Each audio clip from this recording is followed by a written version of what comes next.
Psychological warfare. Introduction. Definition of psychological warfare. Psychological warfare refers to the use of psychological tactics and techniques to influence an opponent's behavior, emotions, and attitudes. It is a form of warfare that seeks to achieve strategic objectives by manipulating the beliefs, values, and perceptions of the target population. Psychological warfare can be used in various contexts, including military operations, political campaigns, and commercial advertising. The goal of psychological warfare is to create an advantage for one side by demoralizing or confusing the other side. This can be achieved through a variety of means, including propaganda, disinformation, deception, intimidation, and terror. The psychological effects of these tactics can be significant, as they can undermine an opponent's will to fight or resist. One of the key elements of psychological warfare is propaganda. Propaganda refers to the dissemination of information or ideas that are intended to influence people's beliefs or opinions. Propaganda can take many forms, including posters, leaflets, radio broadcasts, and social media posts. The purpose of propaganda is to create a favorable image of one's own side, while portraying the opponent as evil or inferior. Another important aspect of psychological warfare is disinformation. Disinformation refers to the deliberate spread of false or misleading information with the intention of deceiving or confusing the opponent. Disinformation can be used to create confusion about an opponent's intentions or capabilities, or to discredit their leaders or institutions. Deception is another tactic commonly used in psychological warfare.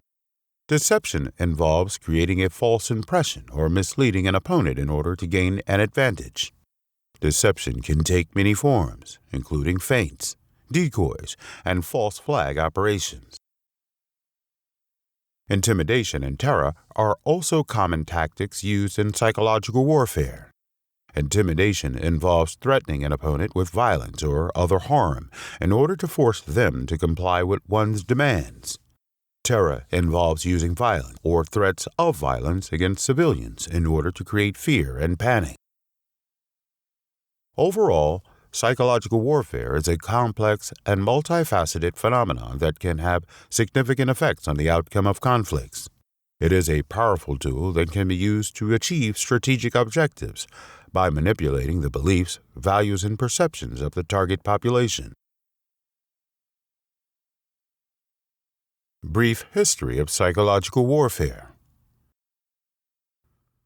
The history of psychological warfare can be traced back to ancient times, when armies would use propaganda to demoralize their enemies.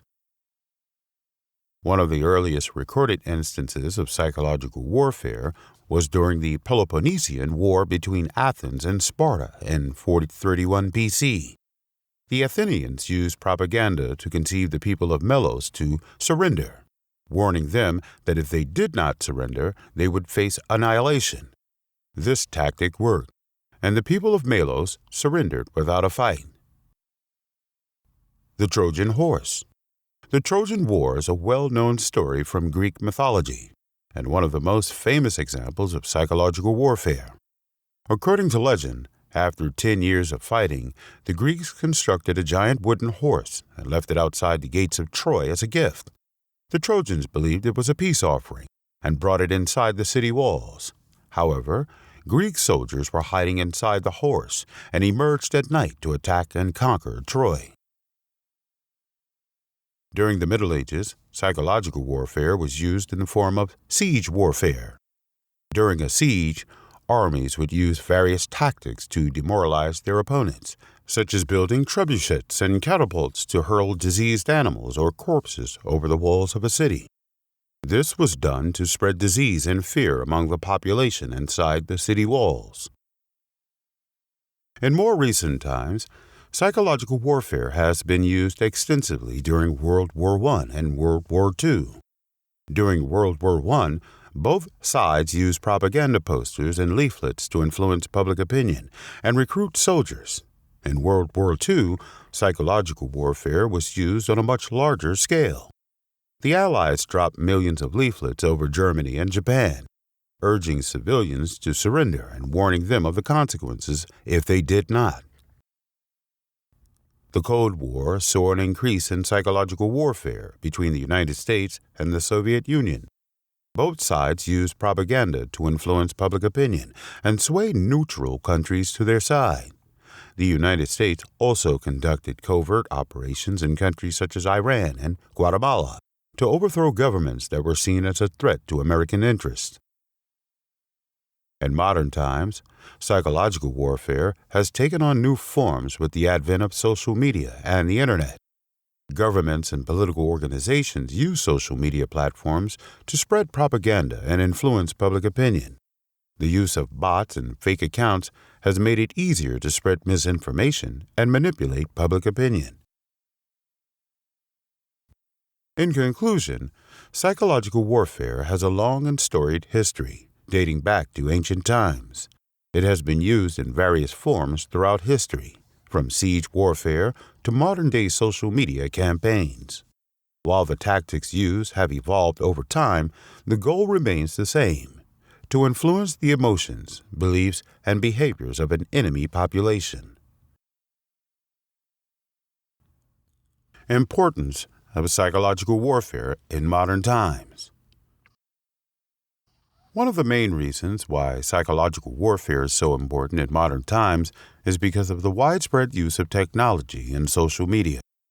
With the advent of the Internet and social media platforms like Facebook, Twitter, and Instagram, it has become easier than ever before to disseminate information quickly and widely. This means that psychological warfare tactics can be used to reach a much larger audience than ever before, making them even more effective. Another reason why psychological warfare is important in modern times is because of the increasing complexity of global conflicts. In many cases, traditional military tactics are no longer enough to achieve victory in a conflict. Instead, psychological warfare can be used to undermine an opponent's morale, disrupt their communication network, and sow confusion and mistrust among their ranks. This can be especially effective when used against non-state actors like terrorist groups or insurgent movements.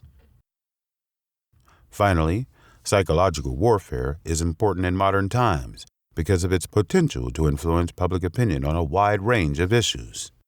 In today's interconnected world, public opinion can have a significant impact on political decisions and policy outcomes. By using psychological warfare tactics to shape public opinion on issues like climate change, immigration, or national security, governments and other actors can achieve their goals without resorting to force or coercion. Chapter 1. Understanding the Human Mind. Cognitive biases and psychological warfare. Cognitive biases are a fundamental aspect of human psychology that can be manipulated to influence people's beliefs, attitudes, and behaviors. In psychological warfare, cognitive biases can be used to manipulate the enemy's perception of reality and influence their decision-making processes. Confirmation bias is one of the most commonly used cognitive biases in psychological warfare. It refers to the tendency of individuals to seek out information that confirms their existing beliefs, while ignoring or dismissing information that contradicts them. In psychological warfare, confirmation bias can be exploited by presenting false or misleading information that supports the enemy's preconceived notions, while discrediting information that challenges them. This can create a distorted view of reality and make it difficult for the enemy to make informed decisions. Another cognitive bias that can be used in psychological warfare is the availability heuristic. This refers to the tendency of individuals to overestimate the importance of information that is readily available to them while underestimating the importance of information that is less accessible. In psychological warfare, this bias can be exploited by selectively releasing information that supports the desired narrative, while withholding or downplaying information that contradicts it. This can create a skewed perception of reality and make it difficult for the enemy to accurately assess the situation. The framing effect is another cognitive bias that can be used in psychological warfare. It refers to the way in which information is presented or framed, which can influence people's perception and decision-making processes. In psychological warfare, this bias can be exploited by framing information in a way that supports the desired narrative, while downplaying or omitting information that contradicts it. Perception in psychological warfare. Perception is a powerful tool that can be used in psychological warfare. It refers to the way in which individuals interpret and make sense of the world around them.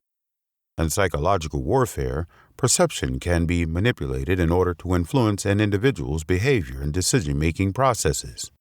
This can be achieved through a variety of techniques, including propaganda, disinformation, and deception. Deception is perhaps the most insidious technique used in psychological warfare. It involves the deliberate manipulation of an individual's perception in order to achieve a specific outcome. Deception can take many forms, including impersonation, forgery, and false flag operations. The key to effective deception is to create a scenario that appears to be genuine, but is actually fabricated. For example, an intelligence agency may create a false flag operation in order to create the impression that an attack has been carried out by a particular group or individual. For example, the intelligence agency can drop a bomb on a building and fabricate evidence that a specific people or country had done this. Emotions and motivations and psychological warfare. One way emotions can be used in psychological warfare is through fear. Fear is a powerful emotion that can cause people to react in extreme ways. By creating a sense of fear, psychological warfare can be used to control and manipulate people's behavior. This is often seen in political campaigns where candidates use fear tactics to sway voters. For example, a candidate may use fear of terrorism or crime to convince voters to support their policies. Another way emotions can be used in psychological warfare is through propaganda. Propaganda is a form of communication that is designed to influence people's beliefs and opinions. By using emotionally charged language and imagery, propaganda can be used to manipulate people's thoughts and feelings. This is often seen in wartime, where propaganda is used to demonize the enemy and rally support for the war effort. Motivations can also be targeted in psychological warfare. One way this is done is through appeals to self-interest. By appealing to people's desires for wealth, power, or status, psychological warfare can be used to influence their behavior. This is often seen in advertising where products are marketed as status symbols or symbols of success. Another way motivations can be targeted in psychological warfare is through appeals to identity. By appealing to people's sense of identity, psychological warfare can be used to influence their beliefs and actions. This is often seen in political campaigns where candidates appeal to voters based on their race, gender, or religion.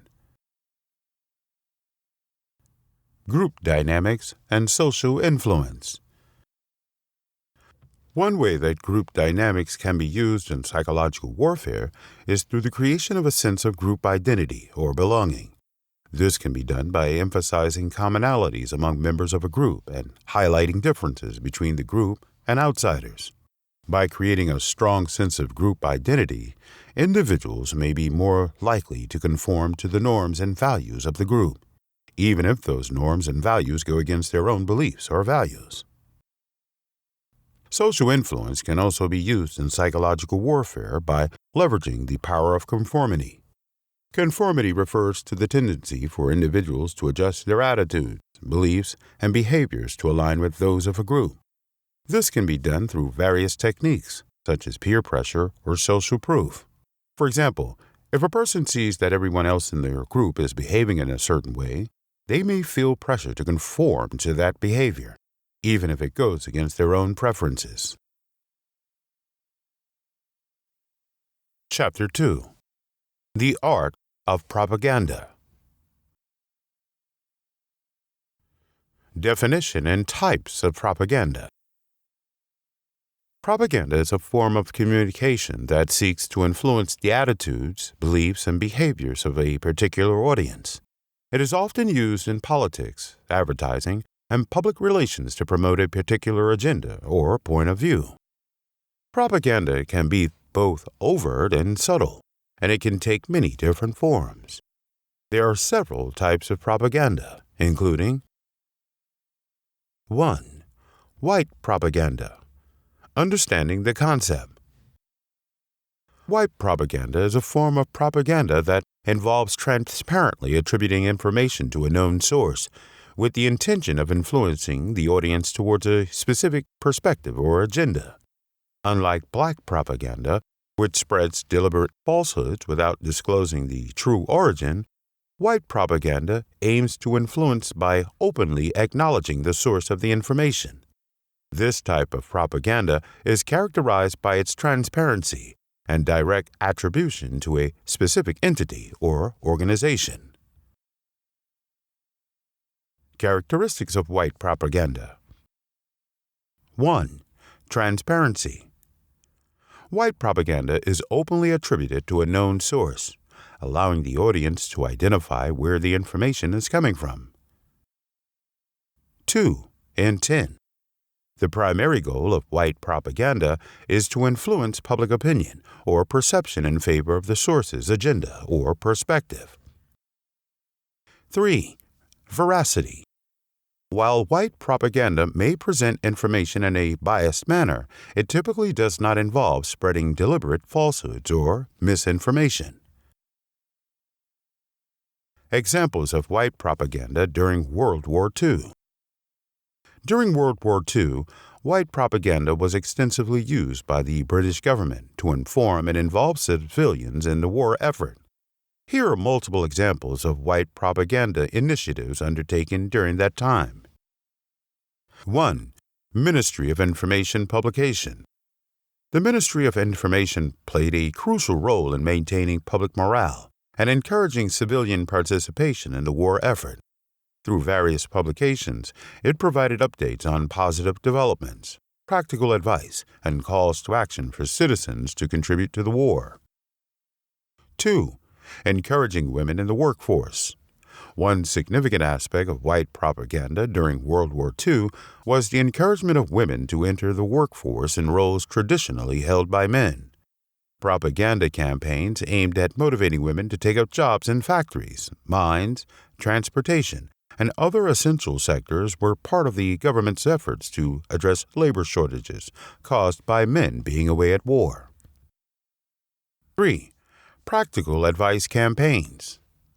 White propaganda also included practical advice campaigns that educated the public on important wartime activities, such as constructing air raid shelters, growing food through initiatives like Dig for Victory, and promoting resourcefulness through make do and mend strategies. 4. Transparent messaging. White propaganda is characterized by transparent messaging, where the source is known and openly acknowledges its intentions. In the context of World War II, British white propaganda aimed to inform, motivate, and engage the population without resorting to deceptive tactics or hidden agendas. 5. Public relations techniques. White propaganda typically employs standard public relations techniques to present a one-sided argument or message. By utilizing these methods, the British government effectively communicated with its citizens about the war effort and mobilized support for various initiatives. 6. Positive image building. Another key aspect of white propaganda was building a positive image of the armed forces among both civilians and military personnel. By highlighting successes and boosting morale through official publications, white propaganda aimed to instill confidence in the population about the progress of the war. Impact and analysis of white propaganda. White propaganda can be effective in shaping public opinion as it leverages transparency and credibility. Analyzing white propaganda involves understanding the strategic intent behind the messaging and how it aligns with the objectives of the propagandist. By attributing information openly, white propaganda seeks to build trust and legitimacy for the message being conveyed. 2. Black propaganda. A comprehensive overview. Definition of black propaganda.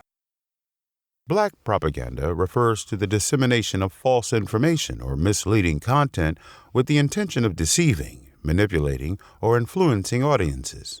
Unlike white propaganda, which is openly sourced and attributed, black propaganda is designed to appear as though it originates from a different source or entity than the true propagator.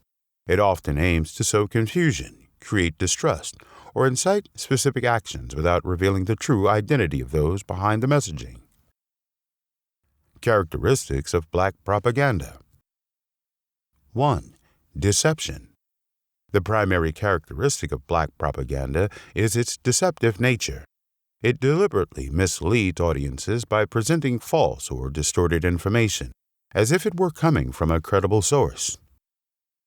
2. Attribution masking. Black propaganda typically conceals the true source of the information. This can involve impersonating a different organization, government, or individual to avoid direct association with the content. 3. Malicious intent. Black propaganda is often used for malicious purposes such as discrediting rivals, spreading fear or confusion, inciting violence, or undermining trust in institutions. 4. Covert operations. In many cases, black propaganda is part of covert operations conducted by intelligence agencies, governments, or other entities seeking to achieve specific political, military, or social objectives. 5. Amplification through media channels. Black propaganda may be disseminated through various media channels including social media, websites, printed materials, broadcasts, and more to reach a wide audience and amplify its impact. Examples of black propaganda. Black propaganda campaigns in World War II. During World War II, both the Axis and Allied powers engaged in black propaganda campaigns to undermine enemy morale and spread disinformation. Black propaganda refers to the dissemination of false information by one party with the intention of deceiving another party. These campaigns were a crucial part of psychological warfare during the conflict, aiming to manipulate public opinion, sow confusion, and weaken the resolve of the enemy. Axis powers' black propaganda campaigns.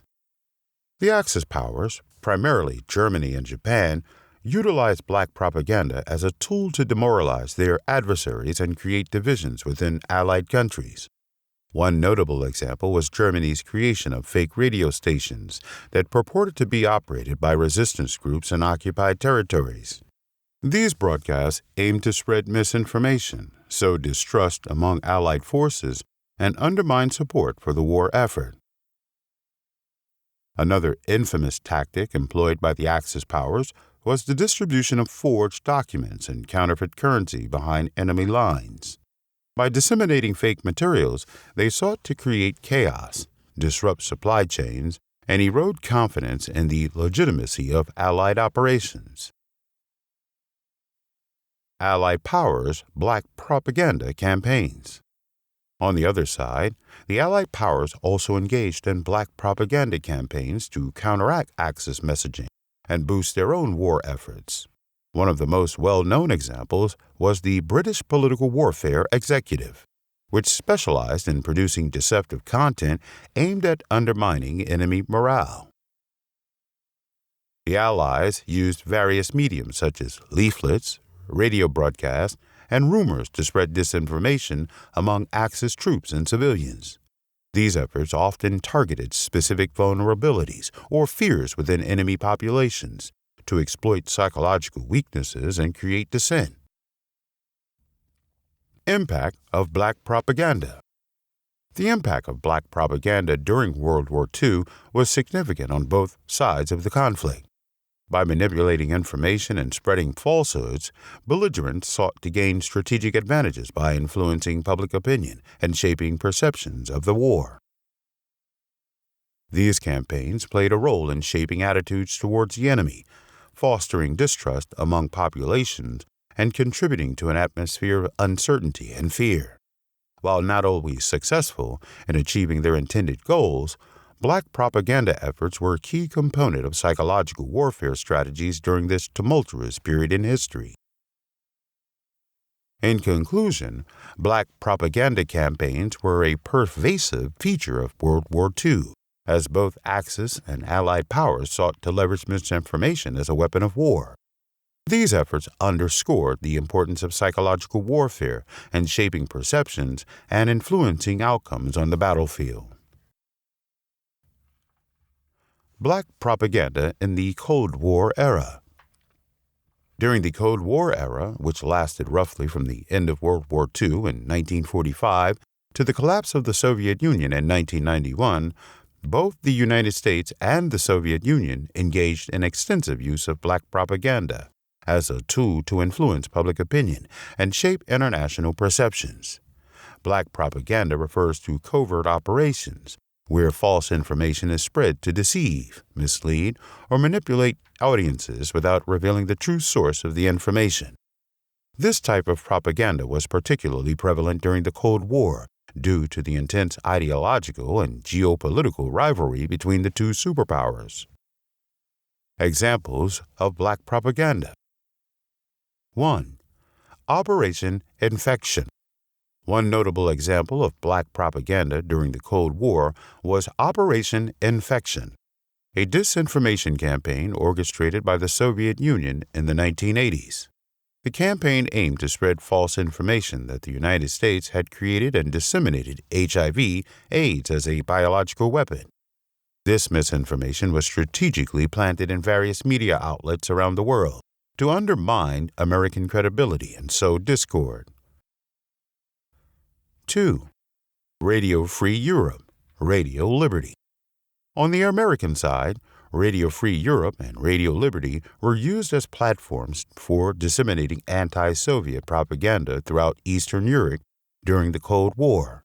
These radio stations broadcasted news, commentary, and cultural programs that aimed to promote Western values and ideals while undermining communist regimes in Eastern Bloc countries.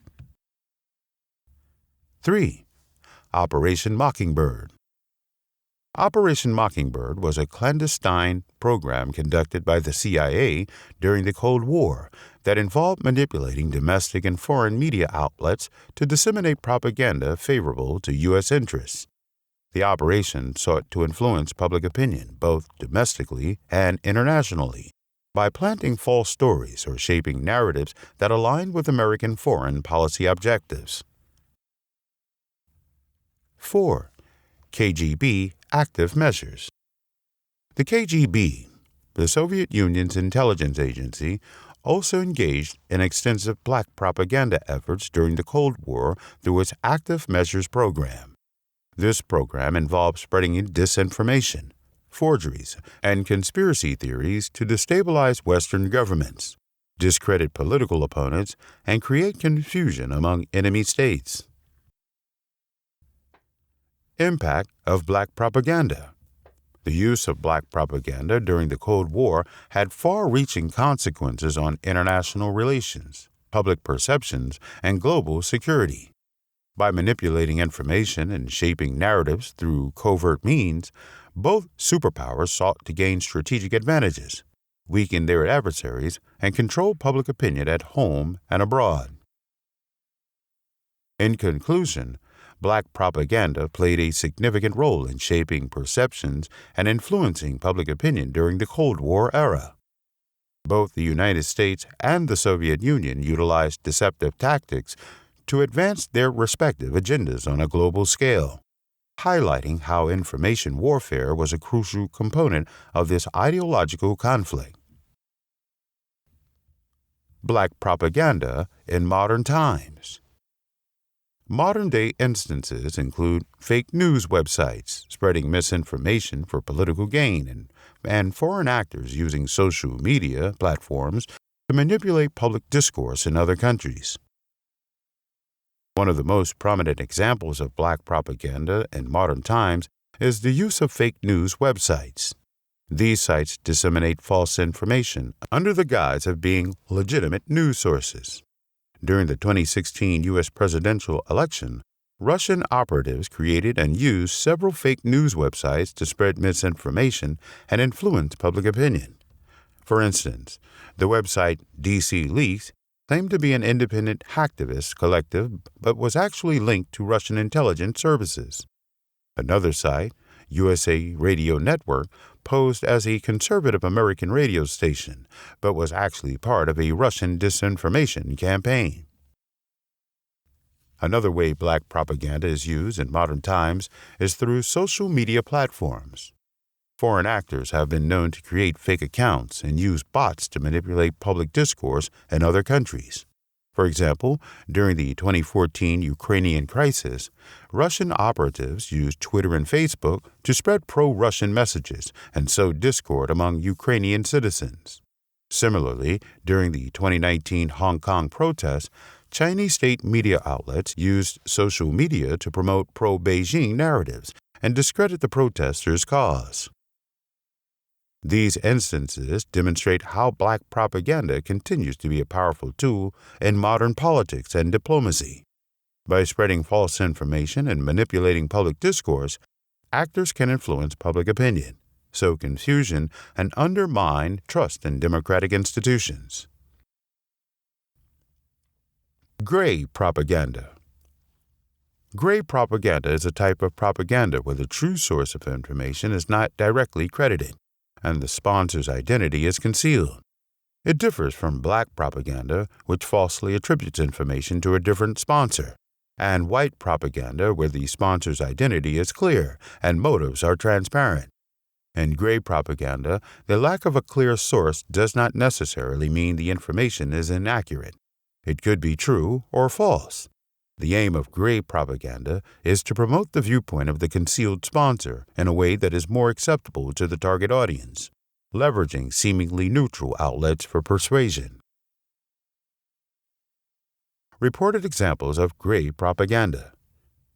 During World War II, as part of the UK's propaganda efforts, German-language newspapers like Nachrichten für die Truppen were produced by the political warfare executive and airdropped onto German front lines without attributing their source.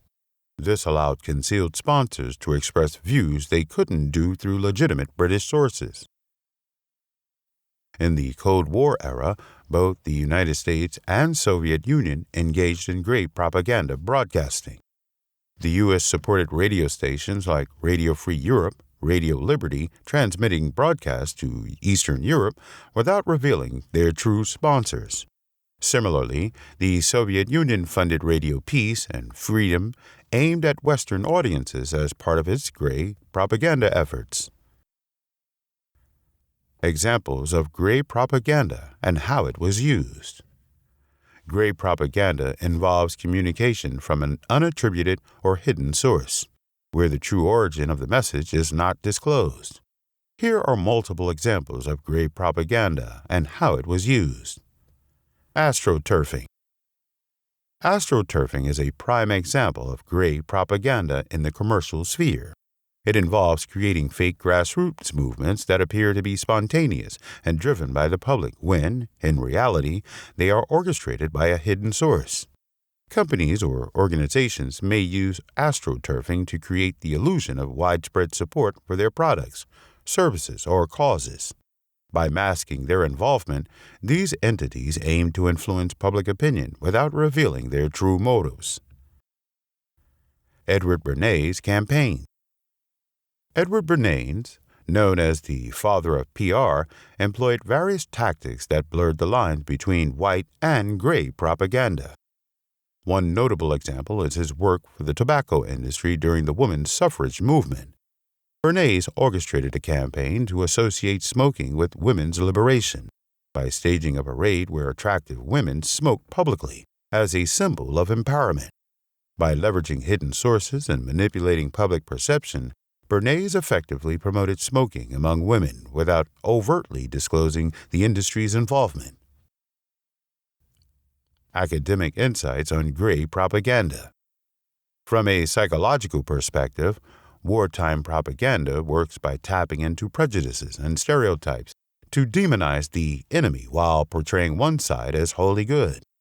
Mass media amplifies propaganda's impact by fostering community feelings and structuring biases through expert opinions. Historically, propaganda has been used to manufacture consent among publics during conflicts, influencing opinions through various means, including pre-persuasion and covert tactics. 4. Positive propaganda. This type of propaganda is designed to promote a positive image or message about a particular person, group, or idea.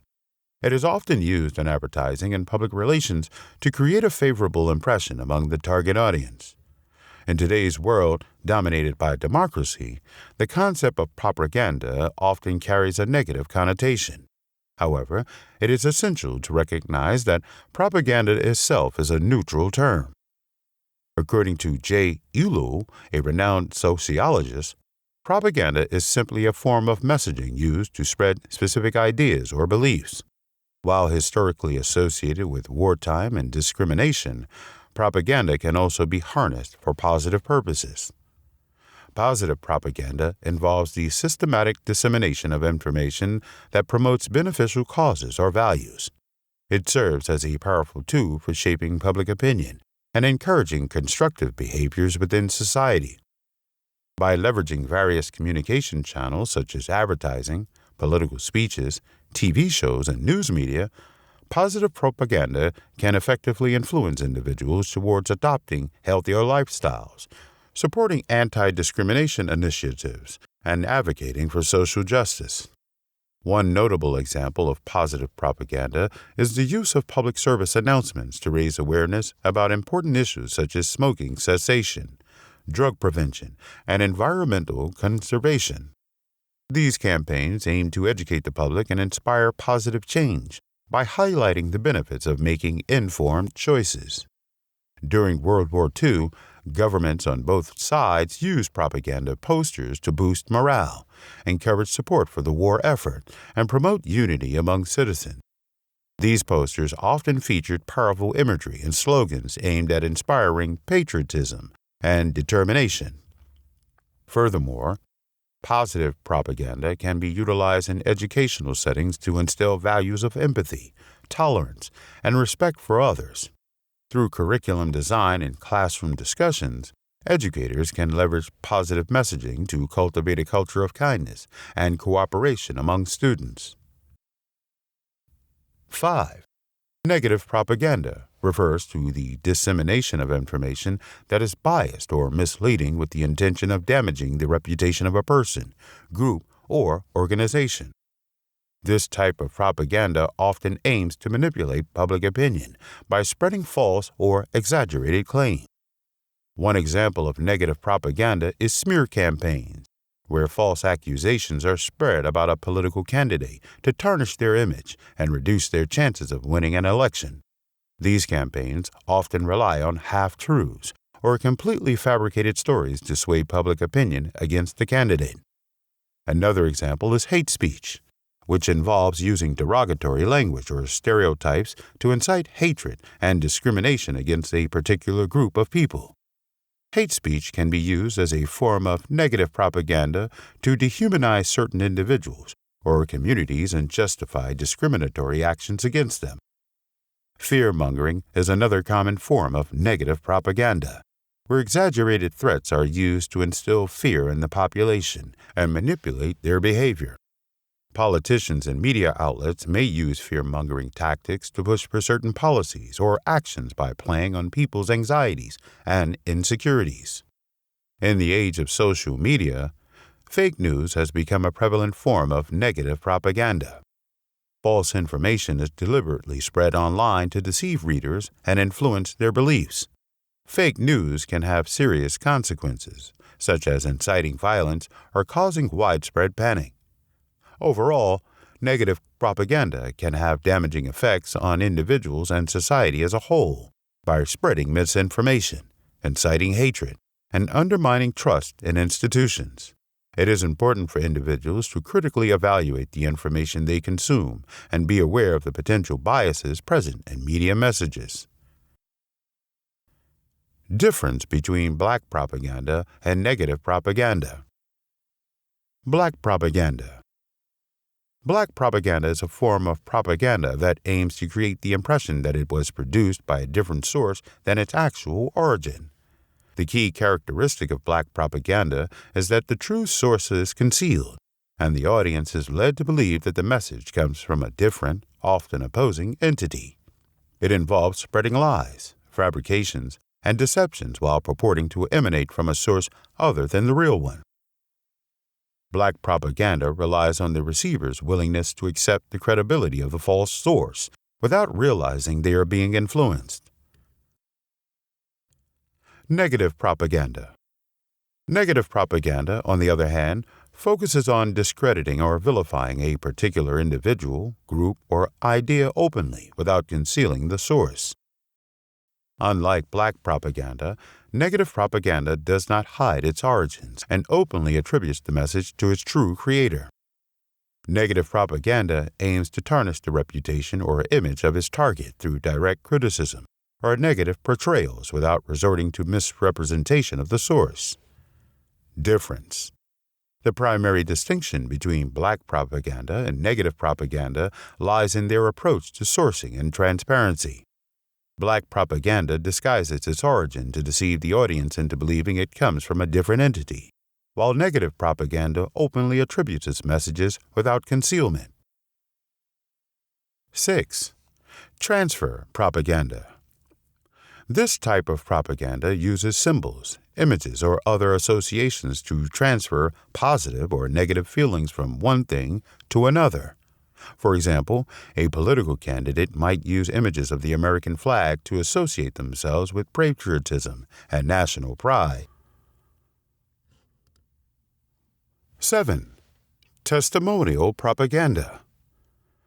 This type of propaganda uses endorsements from celebrities, experts, or other respected figures to promote a particular product, service, or idea. 8. Plain folks propaganda. This type of propaganda presents the speaker or message as an ordinary person who shares the same values and experiences as the target audience.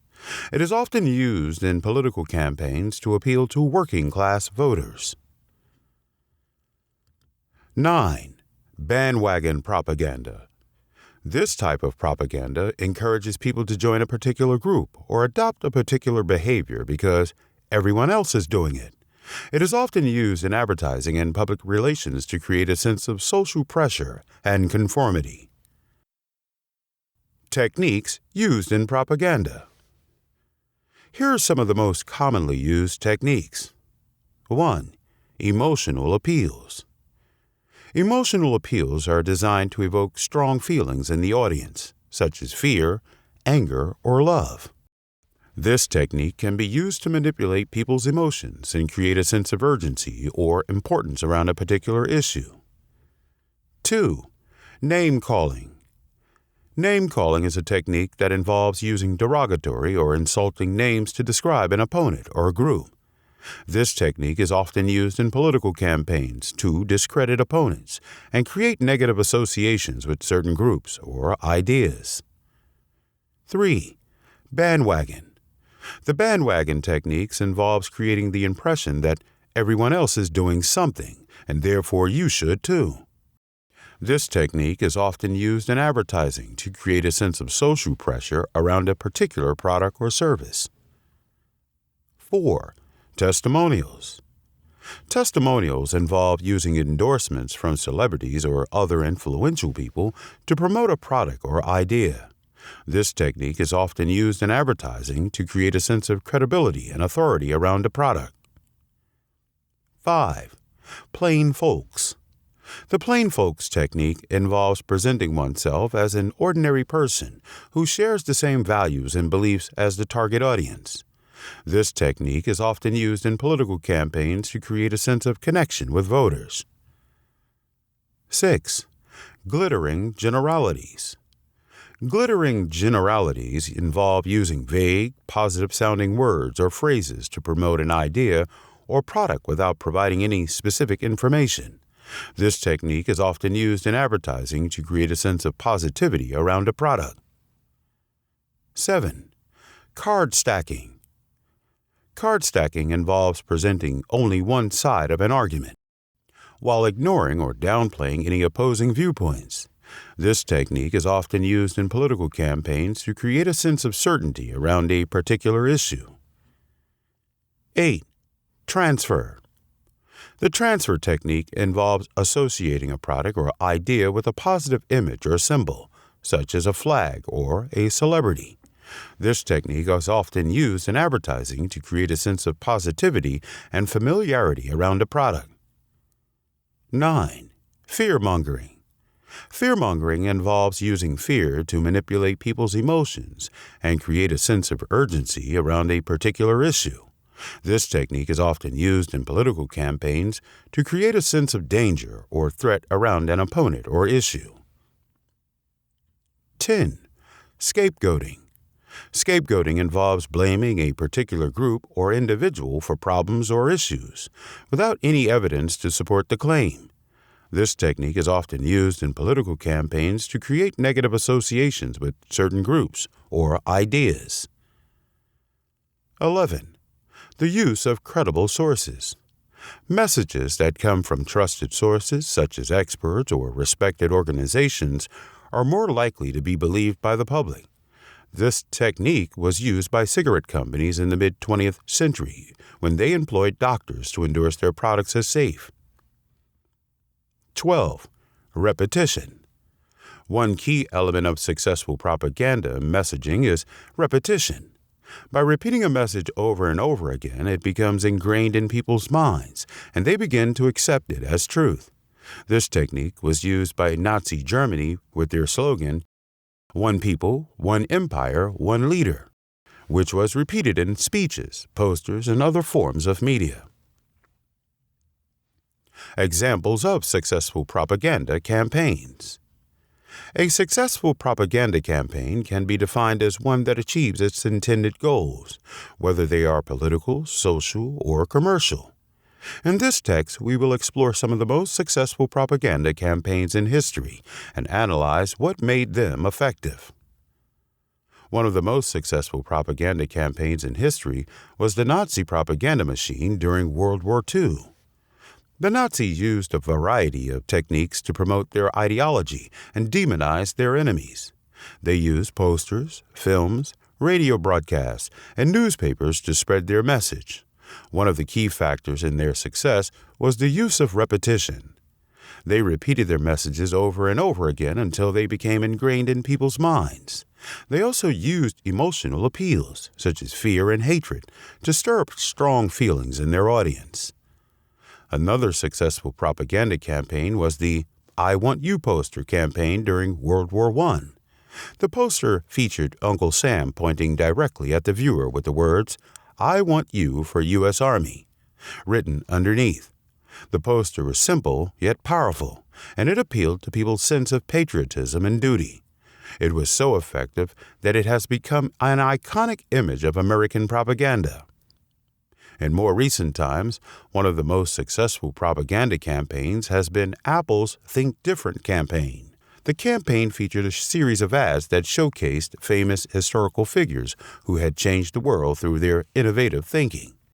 The ads were inspiring and aspirational, and they helped to position Apple as a company that valued creativity and innovation. So what makes a propaganda campaign successful? There are several key factors. 1. Emotional appeal. Successful propaganda campaigns often appeal to people's emotions rather than their reason. They use fear, anger, or other strong emotions to create a sense of urgency or to motivate action. 2. Repetition. Repetition is a powerful tool in propaganda. By repeating a message over and over again, it becomes ingrained in people's minds, and they are more likely to believe it. 3. Simplicity. Successful propaganda campaigns are often simple and easy to understand. They use clear, concise messages that are easy to remember and repeat. 4. Credibility. Propaganda campaigns must be credible to be effective. If people don't believe the message or trust the source, they are unlikely to be influenced by it. Chapter 3. Psychological Operations, PSYOPs. Definitions and objectives of PSYOPs. Psychological operations, PSYOPs, is a military term that refers to the planned use of propaganda and other psychological techniques to influence the attitudes, beliefs, and behavior of a target audience. The primary objective of PSYOPs is to achieve a specific military or political goal by shaping the perceptions of the enemy, neutral parties, and even friendly forces. These operations are often conducted during times of war, but they can also be used during peacetime to support diplomatic efforts or counter extremist ideologies. The definition of PSYOPs has evolved over time, reflecting changes in technology and the nature of conflict. Historically, PSYOPs focus on the dissemination of leaflets, posters, and other printed materials to influence enemy forces. Today, PSYOPs encompasses a wide range of tactics including social media campaigns, radio broadcasts, and even video games. The objectives of PSYOPs can vary depending on the context and the desired outcome. In general, however, there are several key objectives that are common to most PSYOP campaigns. 1. To degrade the enemy's will to fight. One of the primary objectives of PSYOPs is to undermine the morale and motivation of enemy forces. This can be achieved by highlighting the cost and risk of continued fighting, or by promoting defection or surrender. 2. To build support for friendly forces. Another objective of PSYOPs is to build support for friendly forces among neutral parties or populations living in conflict zones. This can be achieved by highlighting humanitarian efforts or by emphasizing shared values and goals. 3. To shape perceptions and beliefs. Finally, PSYOPs seek to shape perceptions and belief among target audiences in order to achieve broader strategic goals. This can involve promoting specific narratives or countering misinformation spread by enemy forces. In order for PSYOPs campaigns to be effective, they must be carefully planned and executed. This requires a deep understanding of the target audience, including their cultural norms, beliefs, and values. It also requires a willingness to adapt tactics in response to changing circumstances and feedback from the target audience. Planning and execution of PSYOP campaigns. The planning and execution of PSYOP campaigns involve several stages that require careful consideration and attention to detail. The first stage in planning a PSYOP campaign is to define the objectives. The objectives should be specific, measurable, achievable, relevant, and time-bound, SMART. The objectives may include changing the attitudes of a target audience towards a particular issue, or influencing their behavior in a certain way. The objectives should be based on a thorough understanding of the target audience's beliefs, values, and culture. The second stage is to identify the target audience. The target audience may be a specific group or people or a broader population. The target audience's demographics, psychographics, and behavior patterns should be analyzed to develop an effective PSYOP strategy.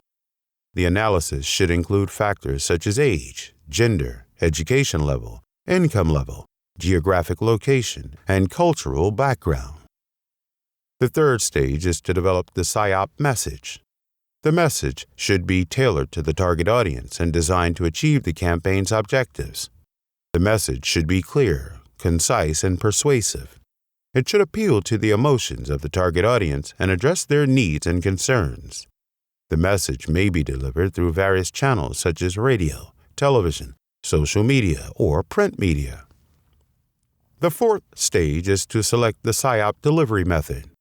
The delivery method may depend on factors such as the target audience's access to technology or media channels. The delivery method may include face-to-face communication, mass media communication, or interpersonal communication.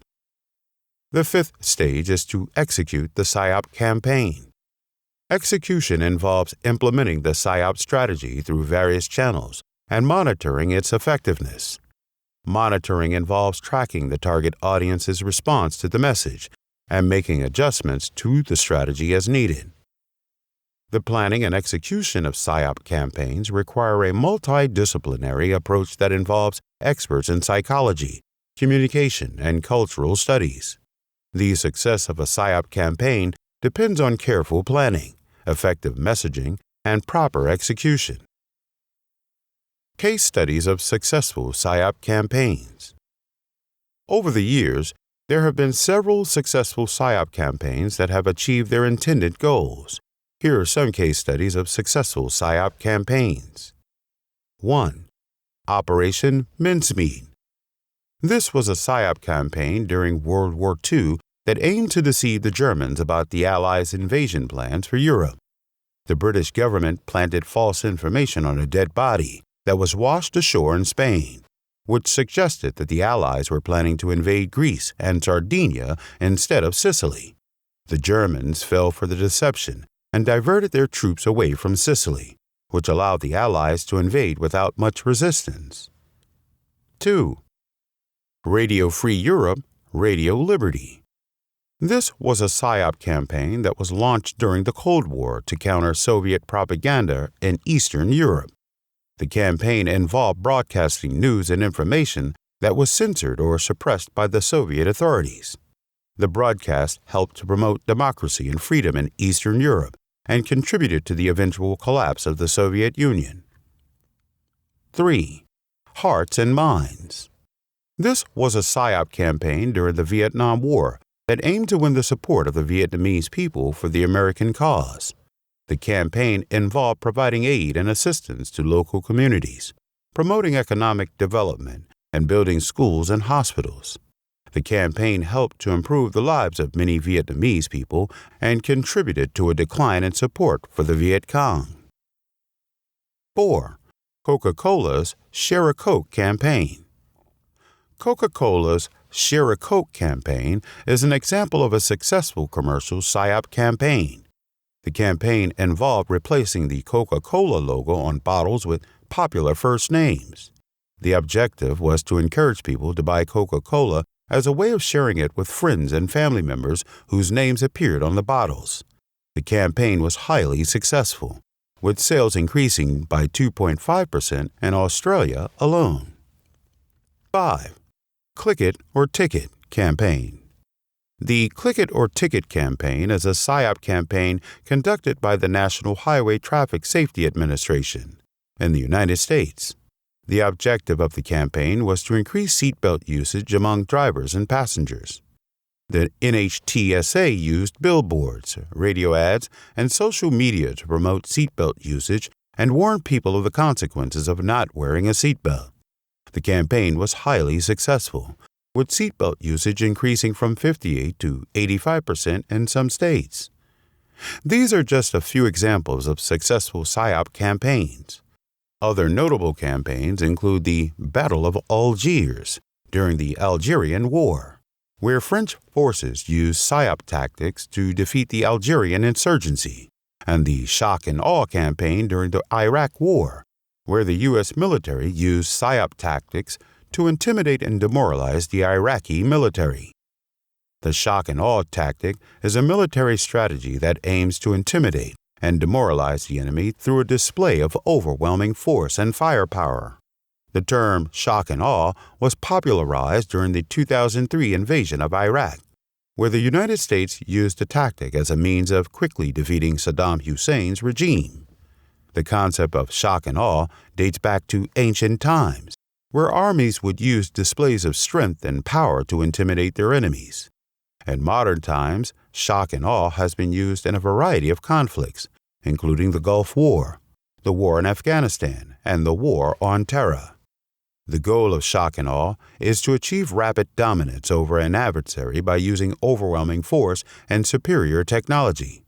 This can involve a combination of airstrikes, ground assaults, and psychological operations designed to break the enemy's will to fight.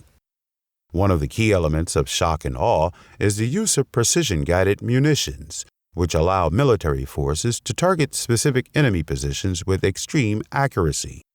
This minimizes collateral damage and civilian casualties while maximizing the effectiveness of each strike. Another important aspect of shock and awe is the use of propaganda and psychological warfare. This can involve dropping leaflets or broadcasting messages over loudspeakers to demoralize enemy troops or convince them to surrender. Critics of shock and awe argue that it can be counterproductive, as it can lead to increased resistance from the enemy and civilian populations. They also point out that shock and awe can be costly in terms of both financial resources and human lives. Despite these criticisms, shock and awe remains a popular military tactic for achieving quick victories in conflicts around the world.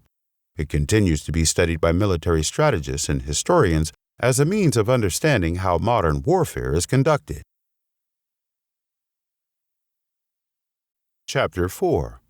Cyber Psychological Operations, CPOs. Definition and objectives of CPOs.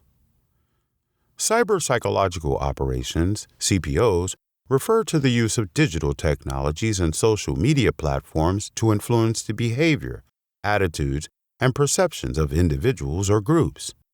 The primary goal of cyber psychological operations is to shape the opinions and beliefs of the target audience in a way that benefits the interests of the organization or state conducting the operation. This can be achieved through various tactics such as disinformation campaigns, propaganda dissemination, and psychological manipulation. The objectives of cyber psychological operations can vary depending on the nature and scope of the operation. Some common objectives include 1. Influence. The primary objective of cyber psychological operations is to influence the behavior and attitudes of the target audience. This can be achieved by using various tactics such as propaganda dissemination, disinformation campaigns, and psychological manipulation. 2. Perception management. Cyber psychological operations can be used to manage the perception of an organization or state by creating a positive image in the minds of the target audience. This is often done by highlighting positive aspects of an organization or state while downplaying negative effects. 3. Disruption. Cyber psychological operations can be used to disrupt the operation of an adversary by spreading misinformation or creating confusion among their ranks. 4. Recruitment. Cyber psychological operations can be used to recruit individuals or groups to support a particular cause or ideology. 5. Counter-terrorism. Cyber psychological operations can be used to counter terrorist propaganda and recruit efforts by disseminating counter-narratives that undermine extremist ideologies. Overall, cyber psychological operations are a powerful tool for shaping public opinion and influencing behavior on a global scale. However, they also pose significant ethical concerns as they can be used to manipulate individuals and undermine democratic processes. Techniques used in cyber psychological operations. The techniques used in cyber psychological operations are diverse and constantly evolving, but they generally fall into several categories. 1. Social media manipulation. Social media platforms such as Facebook, Twitter, and Instagram have become the primary battleground for cyber psyops. Techniques such as fake news, disinformation, and propaganda are used to spread false narratives and manipulate public opinion. Social media manipulation also involves the creation of fake accounts, bots, and trolls to amplify certain messages or attack opponents. 2. Hacking and cyber espionage. Another technique used in cyber psyops is hacking and cyber espionage. This involves gaining unauthorized access to computer systems or networks to steal sensitive information or disrupt operations. Hacking can be used to gather intelligence on an adversary or to plant false information that can be used and influence campaigns. 3.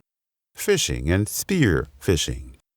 Phishing is a technique used to trick individuals into revealing sensitive information such as login credentials or credit card numbers by posing as a trustworthy entity.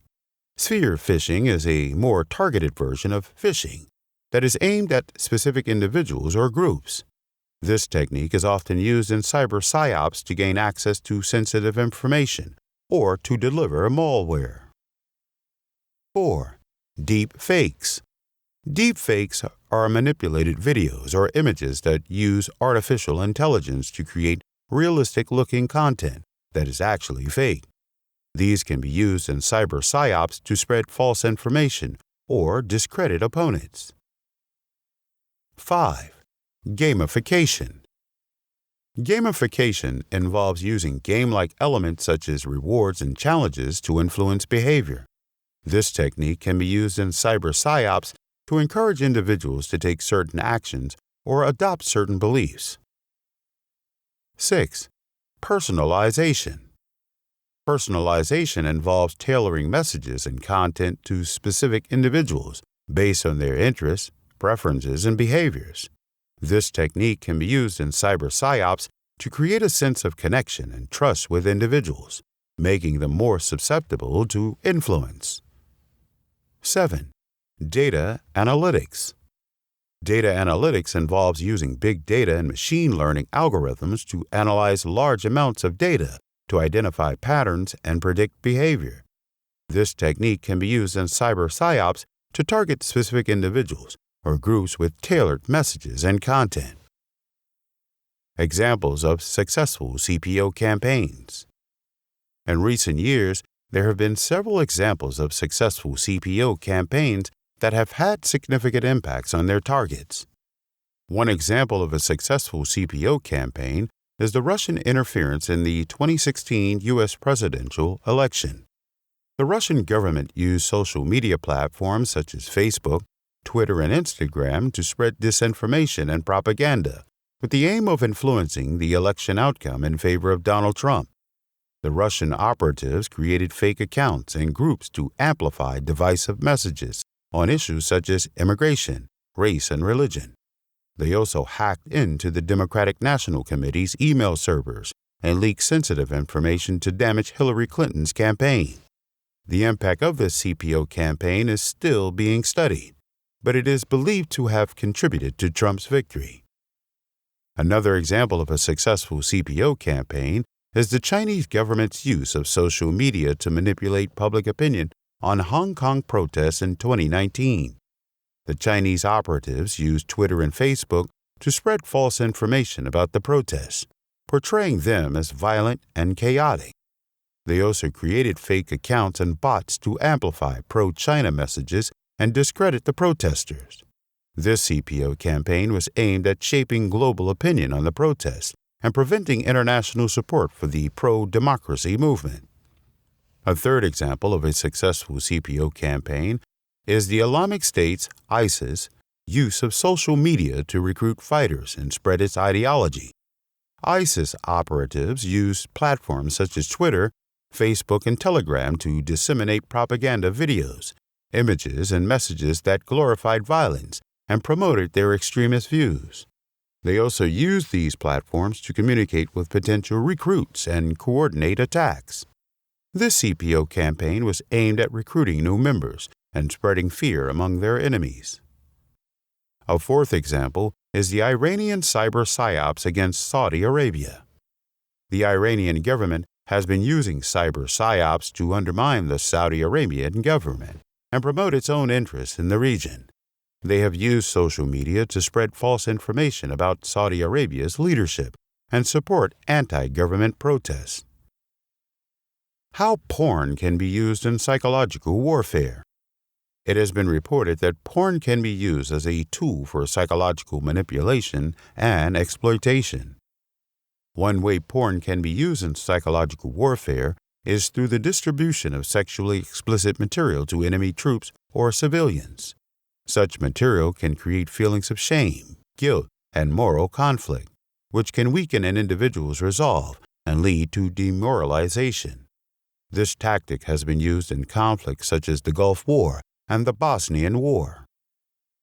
Another method of using porn in psychological warfare is by creating and distributing fake pornographic material featuring enemy leaders or soldiers. This can be done to discredit or humiliate them, leading to a loss of morale among their supporters. In recent years, there have been reports of North Korea using this tactic against South Korean politicians. Pornography can also be used as a tool for blackmailing individuals in positions of power or influence. By capturing compromising images or videos, an individual can be coerced into taking certain actions or divulging sensitive information. Moreover, excessive consumption of pornography has been linked to addiction, depression, anxiety, and other mental health issues. In a military context, this could lead to decreased productivity and effectiveness among troops. Here are some of the potential negative side effects associated with watching porn. 1. Addiction. One of the most significant concerns related to watching porn is the potential for addiction. Pornography can stimulate the brain's reward system, leading to the release of dopamine, a neurotransmitter associated with pleasure and motivation. Over time, repeated exposure to pornographic material can lead to desensitization and tolerance, requiring individuals to seek out more explicit or extreme content to achieve the same level of arousal. This cycle of escalating consumption can result in compulsive behavior and difficulty in controlling or stopping porn use. 2. Distorted perception of sex. Regular exposure to pornography can create unrealistic expectations and distorted perceptions of sex and relationships. Porn often portrays exaggerated and scripted scenarios that do not reflect real-life sexual experiences. This can lead to dissatisfaction with one's own body or sexual performance, as well as unrealistic expectations regarding physical appearance, sexual techniques, and frequency of sexual activity. Such distorted perceptions may contribute to feelings of inadequacy, anxiety, and low self-esteem. 3. Relationship issues. Watching porn can have detrimental effects on intimate relationships.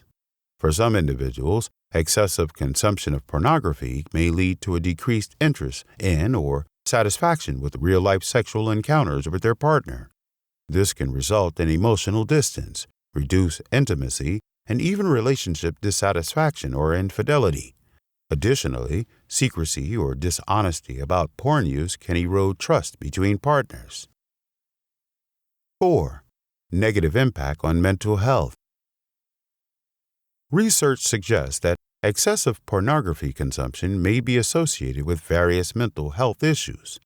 Some individuals who watch porn excessively may experience symptoms of depression, anxiety, and social isolation. Additionally, feelings of guilt, shame, or self-disgust may arise due to conflicting personal or cultural beliefs about pornography. These negative emotions can further exacerbate mental health problems. 5. Objectification and dehumanization. Pornography often portrays individuals as objects of sexual gratification, focusing primarily on their physical appearance and sexual acts rather than their emotional or intellectual qualities. This objectification can contribute to the dehumanization of both performers and viewers. potentially influencing attitudes towards consent, respect, and equality in real-life relationships. 6. Impact on sexual functioning. Some studies suggest that excessive porn consumption may be linked to sexual dysfunction such as erectile dysfunction, ED, and delayed ejaculation.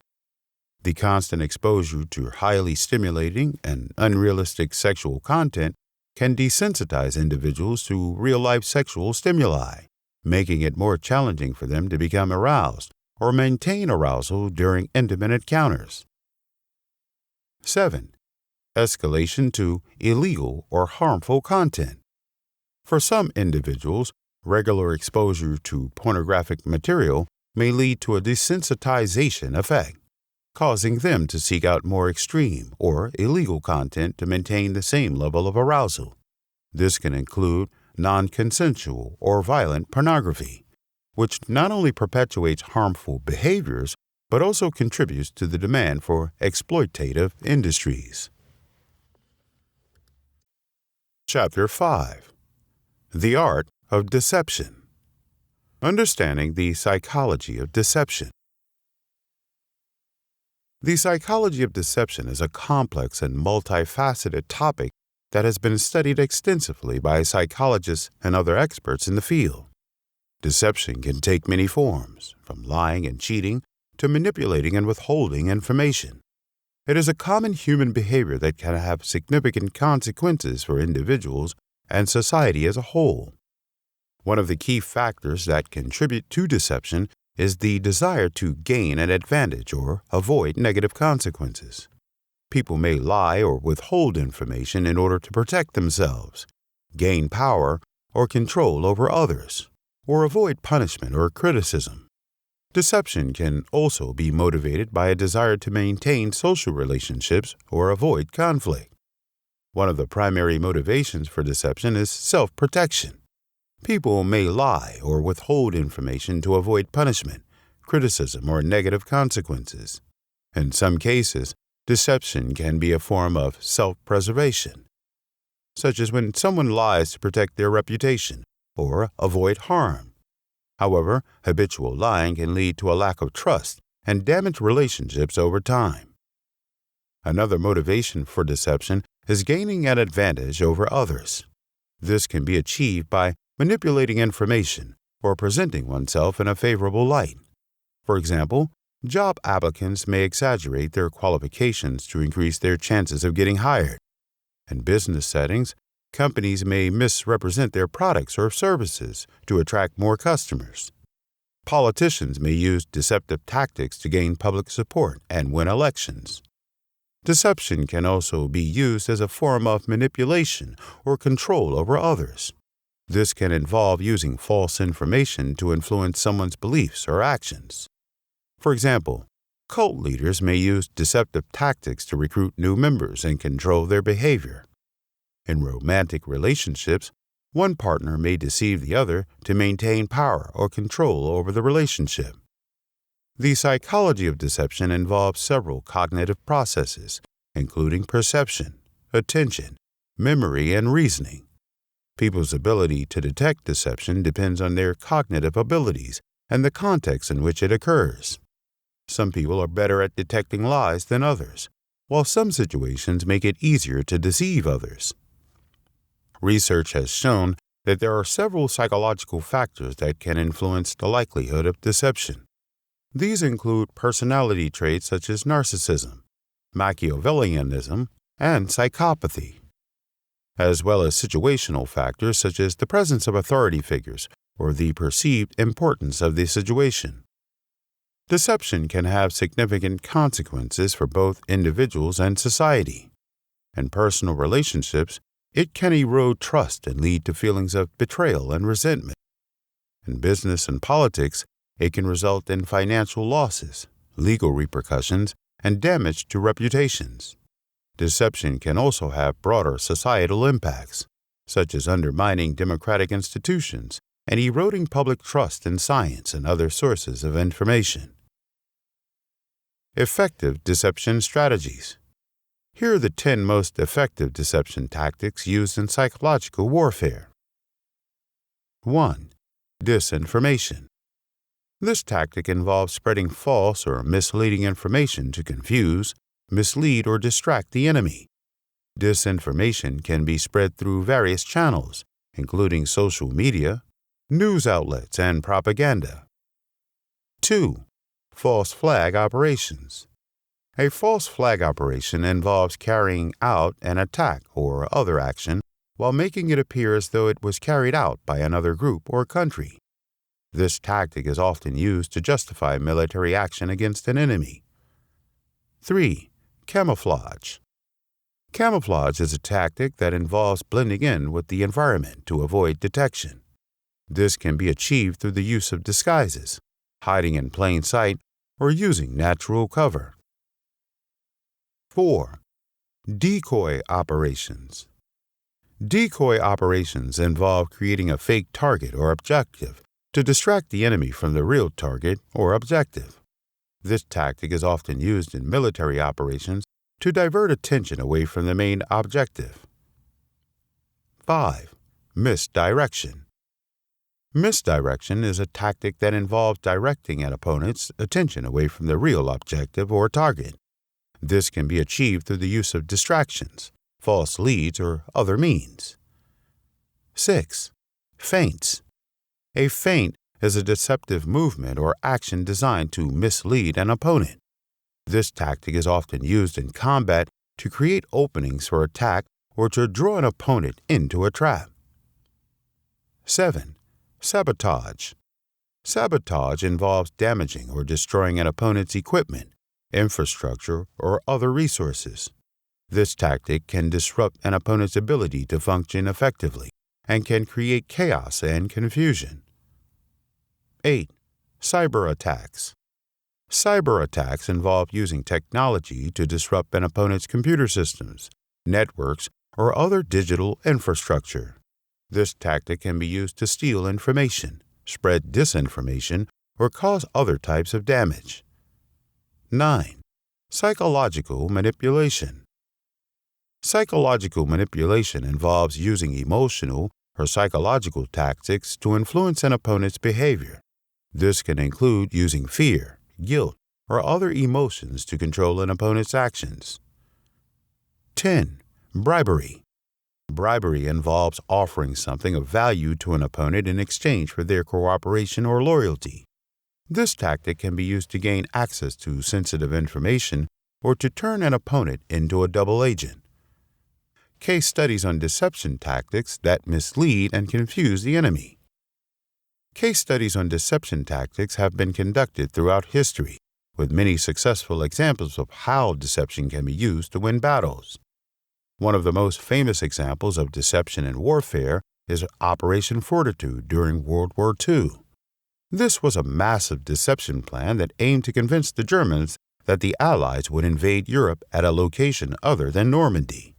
The plan involved creating a fake army, complete with inflatable tanks and planes, fake radio transmissions, and even fake documents left behind by soldiers who didn't exist. The plan was so successful that Hitler kept his troops in the wrong location for weeks after D-Day, giving the Allies a crucial advantage. Another example of deception in warfare is the Battle of Alesia during the Gallic Wars. Julius Caesar's army was outnumbered by the Gauls, who had taken refuge in a fortified city called Alesia. Caesar's solution was to build 2 walls around the city, one facing inward to keep the Gauls trapped and one facing outward to keep reinforcements from entering.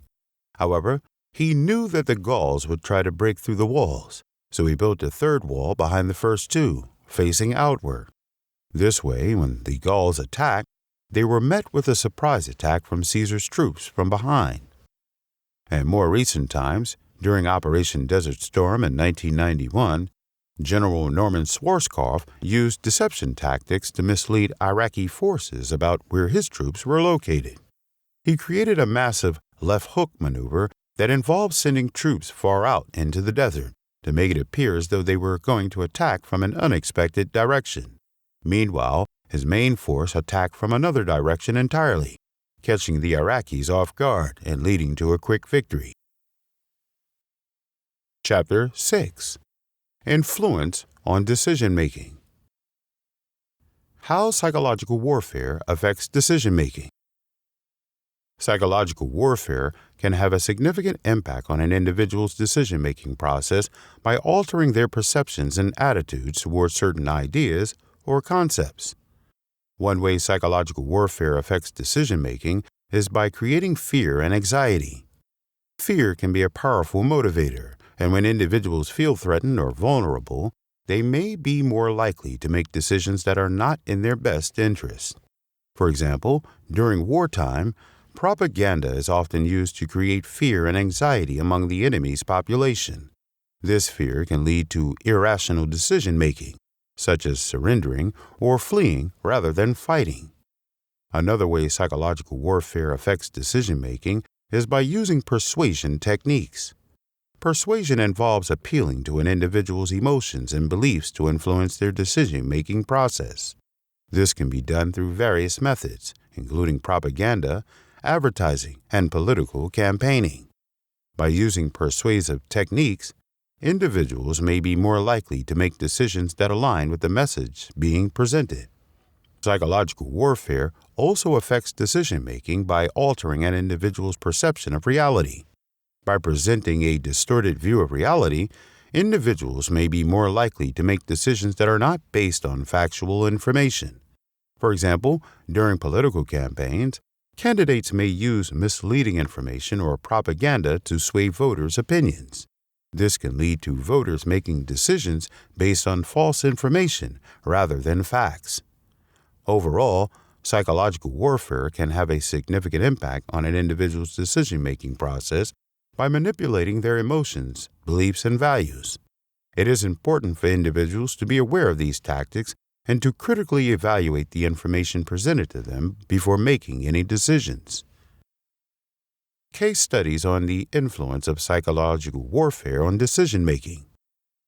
One of the key objectives of psychological warfare is to influence the decision-making process of the other party. There have been numerous case studies that demonstrate how psychological warfare has influenced decision-making in a variety of contexts. One example is the use of propaganda during World War II. Nazi Germany used propaganda extensively to influence public opinion in Germany and other countries.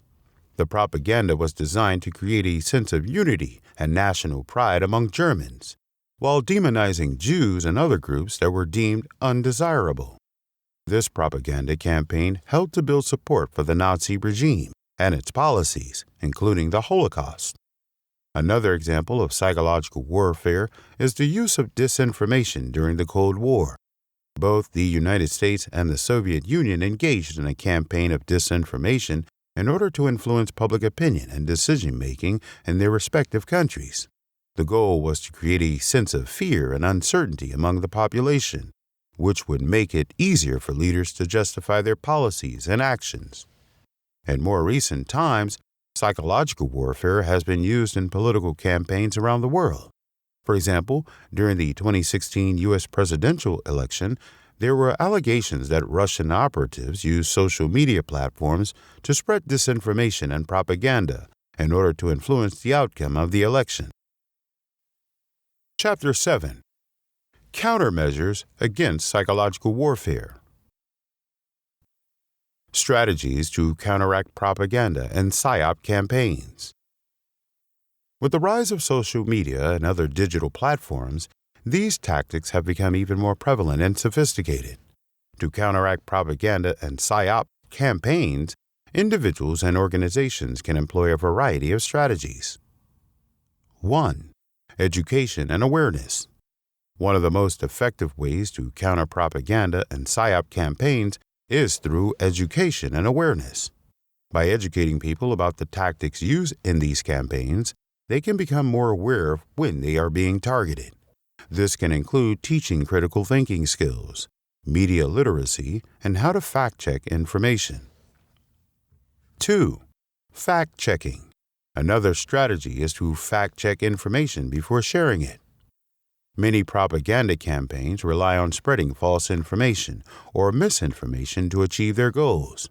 By fact-checking information before sharing it, individuals can help prevent the spread of false information. 3. Diversify news sources. Propaganda campaigns often rely on controlling the narrative by limiting access to information. By diversifying news sources, individuals can expose themselves to different perspectives and reduce the risk of being influenced by a single source. 4. Engage in dialogue. Propaganda campaigns often rely on polarizing people and creating divisions. By engaging in dialogue with those who hold different views, individuals can help bridge these divides and reduce the effectiveness of propaganda campaigns. 5. Support independent media. Independent media outlets are less likely to be influenced by propaganda campaigns than mainstream media outlets that may have political or financial ties. By supporting independent media, individuals can help ensure that a diversity of voices is heard. 6. Hold leaders accountable. Governments and other organizations often use propaganda and psyop campaigns to achieve their goals. By holding leaders accountable for their actions and demanding transparency, individuals can help prevent the use of these tactics. 7. Monitor social media.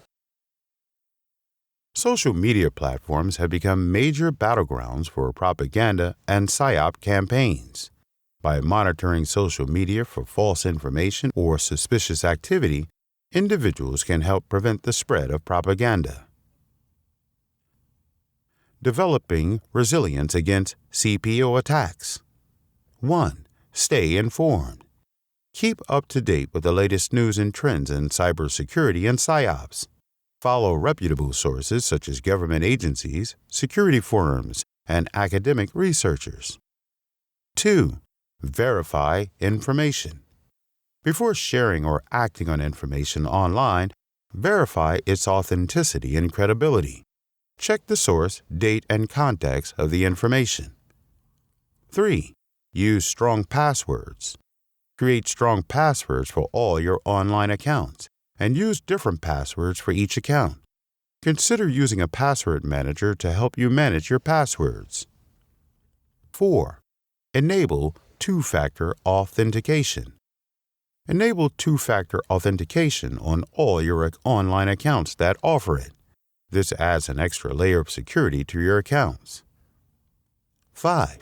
Be cautious of links. Be cautious of clicking on links in emails or social media posts, especially if they are from unknown sources or seem suspicious. 6. Use antivirus software.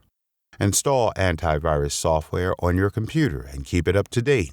This can help protect you from malware attacks. 7. Limit personal information online. Be careful about sharing personal information online, such as your home address or phone number. Consider using privacy settings on social media platforms. 8. Think critically. Be critical of information presented online and think carefully before making decisions based on it. 9. Report suspicious activity. If you see suspicious activity online, report it to the relevant authorities or platform administrators. Future trends in psychological warfare. 1. Artificial intelligence.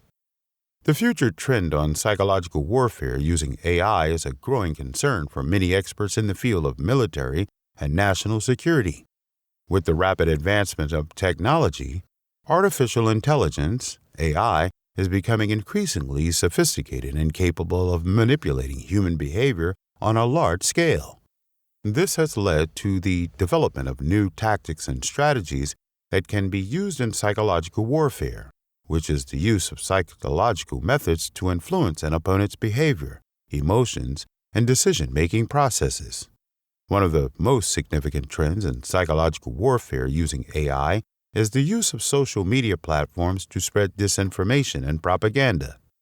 AI algorithms can be used to create highly targeted and personalized messages that are designed to manipulate individuals or groups based on their interests, beliefs, and behaviors. This can be done through the use of chatbots, fake news articles, and deepfake videos that are designed to look and sound like real people.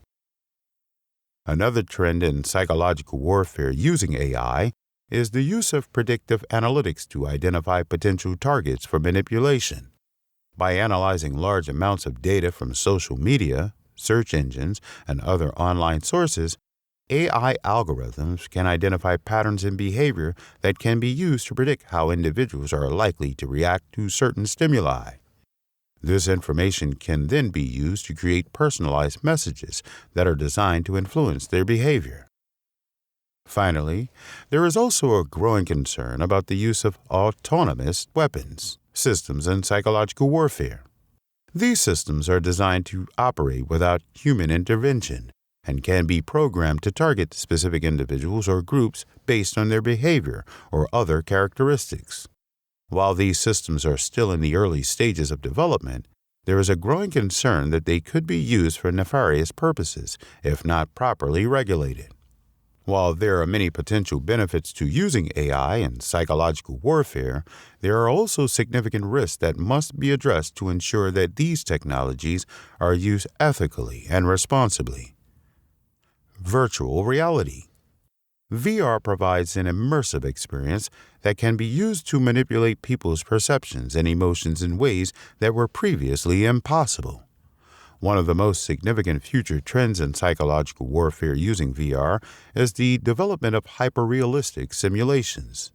These simulations can be used to create highly convincing scenarios that can be used to influence people's beliefs and attitudes. For example, a hyper-realistic simulation of a terrorist attack could be used to create fear and anxiety among a population, leading them to support increased security measures or even military action. Another trend in psychological warfare using VR is the use of personalized experiences. With advances in artificial intelligence, it is now possible to create highly personalized VR experiences that are tailored to an individual's beliefs, attitudes, and emotions. These experiences can be used to reinforce existing beliefs or to change them entirely. Finally, there is a growing trend towards the use of VR in training soldiers and other military personnel. By providing realistic simulations of combat scenarios, soldiers can be better prepared for real-world situations. However, this also raises ethical concerns about the potential desensitization of soldiers to violence and the blurring of lines between reality and simulation. Deep fakes. Deep fakes have already been used for malicious purposes, such as creating fake pornographic videos or spreading false information on social media. However, their potential for psychological warfare is even more concerning. In the future, deep fakes could be used to create convincing propaganda videos or speeches that could sway public opinion or incite violence. One possible scenario is the use of deep fakes to create fake news stories or political ads that could influence elections. For example, a deep fake video could be created showing a candidate saying something controversial or offensive, even if they never actually said it. This could damage their reputation and influence voters' decisions. Another potential use of deep fakes in psychological warfare is in military operations. Deep fakes could be used to create fake videos or audio recordings that could deceive enemy forces into believing false information. For example, a deep fake video could be created showing a military convoy heading in the wrong direction, leading the enemy to divert their resources and giving the real convoy an advantage. The use of deep fakes in psychological warfare raises ethical concerns about the manipulation of public opinion and the potential for harm. Governments and organizations must take steps to regulate the use of this technology and prevent its misuse. Social media.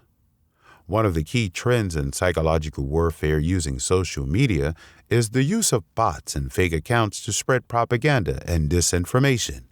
These bots can be programmed to automatically generate content and engage with users, making it difficult to distinguish between real and fake accounts. This can lead to the spread of false information and the amplification of extremist views. Another trend is the use of targeted advertising to influence individual behavior. By collecting data on users' interests, habits, and preferences, advertisers can create highly personalized campaigns that are designed to elicit specific emotional responses. This can be used to influence everything from political opinions to consumer behavior. A third trend is the use of social media algorithms to create echo chambers that reinforce existing beliefs and opinions. By tailoring content to individual users based on their past behavior, these algorithms can create a self-reinforcing cycle that makes it difficult for users to consider alternative viewpoints. Neuroscience. Neuropsychological warfare involves using neuroscience to study how the brain works and how it can be manipulated. This knowledge can then be used to influence people's thoughts, emotions, and behavior. The goal is to gain an advantage over an opponent without resorting to physical force. One way this can be done is through the use of drugs that affect brain function. For example, drugs that increase aggression or decrease inhibitions could be used to make soldiers more effective in combat. Similarly, drugs that induce fear or anxiety could be used to demoralize enemy troops. Another method is through the use of brain implants. These devices could be used to monitor brain activity and detect when someone is experiencing stress or anxiety. This could also be used to stimulate certain areas of the brain to induce specific emotions or behaviors. Neuropsychological warfare could also involve the use of virtual reality. By creating realistic simulations of combat situations, soldiers could be trained to react more quickly and effectively in real-life situations.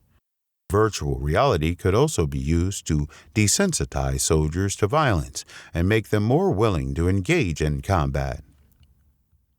Ethical considerations in the use of psychological warfare.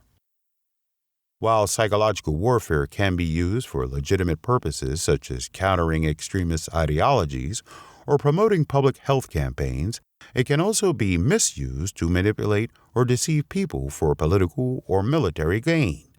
One of the main ethical considerations in the use of psychological warfare is the principle of informed consent. This principle requires that individuals have a right to know what information is being used to influence them and how it is being used. In the context of psychological warfare, this means that individuals should be aware that they are being targeted with propaganda or other tactics that have the opportunity to make informed decisions about their beliefs and behaviors. Failure to obtain informed consent can lead to violations of individual autonomy and dignity. Another ethical consideration in the use of psychological warfare is the principle of non-malfeasance. This principle requires that individuals should not be harmed by the actions of others. In the context of psychological warfare, this means that tactics should not cause undue harm to individuals or communities. For example, spreading false information about a public health crisis could lead to panic and harm to public health. A third ethical consideration in the use of psychological warfare is the principle of justice. This principle requires that actions should be fair and equitable for all individuals and communities. In the context of psychological warfare, this means that tactics should not unfairly target certain groups or individuals based on their race, religion, gender, or other characteristics. Failure to adhere to the principles of justice can lead to discrimination and social injustice. Chapter 8. The Power of Persuasion. Understanding the Psychology of Persuasion. Understanding the psychology of persuasion is essential for anyone who wants to influence others. Persuasion is the process of changing someone's attitudes, beliefs, or behaviors through communication. It involves understanding how people think, feel, and behave in order to effectively communicate with them. One of the most important factors in persuasion is understanding the audience. People have different needs, values, and beliefs that influence their decision-making. Therefore, it is important to tailor your message to the specific audience you are trying to persuade. This can be done by using language and examples that resonate with them. Another key factor in persuasion is credibility. People are more likely to be persuaded by someone they perceive as credible and trustworthy. This can be achieved by establishing expertise in a particular area or demonstrating a track record of success. Social proof is also an effective tool in persuasion. People are more likely to be influenced by the actions of others, especially those they perceive as similar to themselves. Therefore, demonstrating how others have benefited from a particular product or service can be a powerful persuasive technique. Scarcity is another principle of persuasion that can be effective. People tend to value things more when they are scarce or in limited supply. Therefore, highlighting the scarcity of a product or service can increase its perceived value and make it more desirable. Finally, emotional appeals are often used in persuasion. People are more likely to be influenced by messages that evoke strong emotions such as fear, excitement, or anger. However, it is important to use emotional appeals ethically and avoid manipulating people's emotions for personal gain. Developing effective persuasion techniques. 1. Reciprocity. Reciprocity is a powerful tool in persuasion that can be used to influence people's behavior. It is based on the principle that when someone does something for us, we feel obligated to return the favor. This principle is deeply ingrained in human psychology and has been used by marketers, salespeople, and politicians for centuries. One of the most effective ways to use reciprocity in persuasion is to offer something of value to the other person. This could be a gift, a discount, or even just some helpful advice. By giving something to the other person, you create a sense of indebtedness that can be leveraged later on. Another way to use reciprocity in persuasion is to highlight the benefits that the other person will receive if they comply with your request. For example, if you are asking someone to donate to a charity, you could emphasize how their donation will help others and make them feel good about themselves. It's important to note that reciprocity is most effective when it is genuine and not manipulative. If someone feels like they are being tricked into doing something, they are likely to resist your efforts at persuasion. 2. Scarcity. Scarcity is a powerful motivator that can persuade individuals to take action. When resources are limited, people tend to perceive them as more valuable and desirable. This perception of scarcity can influence decision-making and lead individuals to act quickly in order to secure the scarce resource. One way in which scarcity can persuade someone is through the use of limited-time offers. Companies often use this tactic to encourage consumers to make a purchase by creating a sense of urgency.